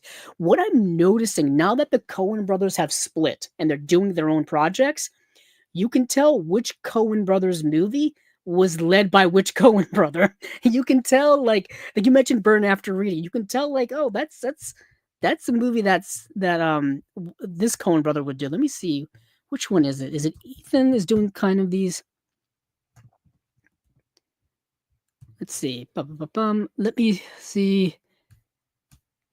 Which one's the one's been doing these movies? Oh yeah, Honey Don't Drive Away Dolls and Honey Don't. You can kind of tell that Ethan Cohen is like doing the lighter movies, doing Burn After Reading. That seems like an Ethan Cohen type of movie. Um, and while Joel Cohen does the darker stuff, because you see, like he did Macbeth with um with Denzel Washington, and you can tell, like, yeah, his stuff is like a lot darker and different tone wise than Ethan Cohen. Um, and even like Raising Arizona is like an Ethan Cohen. It seems like an Ethan Cohen type of movie. I'm just noticing that now. I could be way wrong. I could be just talking out of nowhere, and it could have been a true collaboration of both brothers. But I'm just seeing like the movie Honey Don't and what's the other one? Yeah, Drive Away Dolls and Honey Don't. Like it seems like a certain type of Coen Brothers movie. They really really do. Um, and even like Hail Caesar is a lighter one and whatnot. But uh, that is The Man Who Wasn't There. This is the February slate from Criterion. The Man Who Wasn't There Network, Eclipse Series 8 Lubitsch musicals, Cloud by Kiyoshi Kurosawa, Playtime by Jacques Tati, A Woman Under the Influence getting a Blu-ray release, and you have 310 to Yuma, the Delmer Daves classic western. So that is everything. And that is probably going to be it here for me for Chasing Labels episode or spy number 178. Um it's it's we will be doing like I said, Unwatched Pile on Wednesday. Recently here on the channel on this past Saturday, we did Movies Down Memory Lane, which is our series of movies that we look back at a personal favorite of ours and discuss it and kind of describe how it's been a meaningful film for us throughout our lives. It's me, Stephen Billings, and our friend Dan Skip Allen. This past weekend, we did an episode on 50-50. 50-50 is my pick. It's the Jonathan Levine film um, starring Joseph Gordon-Levitt. Also Seth Rogen is in the film, Angelica Houston's in the film, Bryce Dallas Howard, Anna Kendrick. Came out in 2011. It's my favorite movie of 2011. It's a movie primarily dealing with something very personal to myself in cancer, having had cancer in my during my lifetime twice actually. It's a very real and genuine film approaching that type of subject matter, and it's really really good. Super great film. It's one of my favorite movies of like the last 25 years. But so we did that, and last night we did reviews of Eyes Wide Shut and the Eyes Wide Shut, the Stanley Kubrick film, and the movie Elle. Those reviews are here up on the channel. Um, and Yeah, so check those out while you can. There will be another video coming up this week of my trip to the Criterion sale. Um, and it's yeah, so that, and then I think we will be doing some things in December, but like I said, December is always cut short because we take a little break towards the end of the year. Illuminated Pro says twice, damn, yeah. So long story short, For those of you listening, those of you who didn't really check out the 50-50 episode yet, check it out. Like I said, I had cancer when I was really, really young at 3 years old. And this is the early 90s. So think of like 1991 through like 1993. So super, super long time ago. But I had it once, and then and then I did a procedure, to remedy the situation, but it relapsed, and then I had to go through all of the chemo and the radiation treatments and all the procedures again and whatnot. Um, so it's always been a looming large subject matter of my life. It's kind of dominated my life for the last 30 years or so. But that's a whole other matter. That's a whole other matter. Um, and those things kind of never really go away. People have this kind of idea that once you defeat a big illness, that, oh, it's gone, it's in the past, it stays with you forever. um Specifically for everyone it's different, but for most of us cancer survivors, at least the ones that I've talked to, it's always been looming large in our lives. So it's something that's always been at the heart of my life for a very, very long time. Like, I live with series of chronic illnesses throughout my entire life, be, all originating from that moment. And a lot of us cancer survivors do carry all of those things with us throughout our lives. And yeah, it's a whole long story. But 50-50 is a great movie, and Joseph Gordon-Levitt captures a lot of the emotion accurately in that film.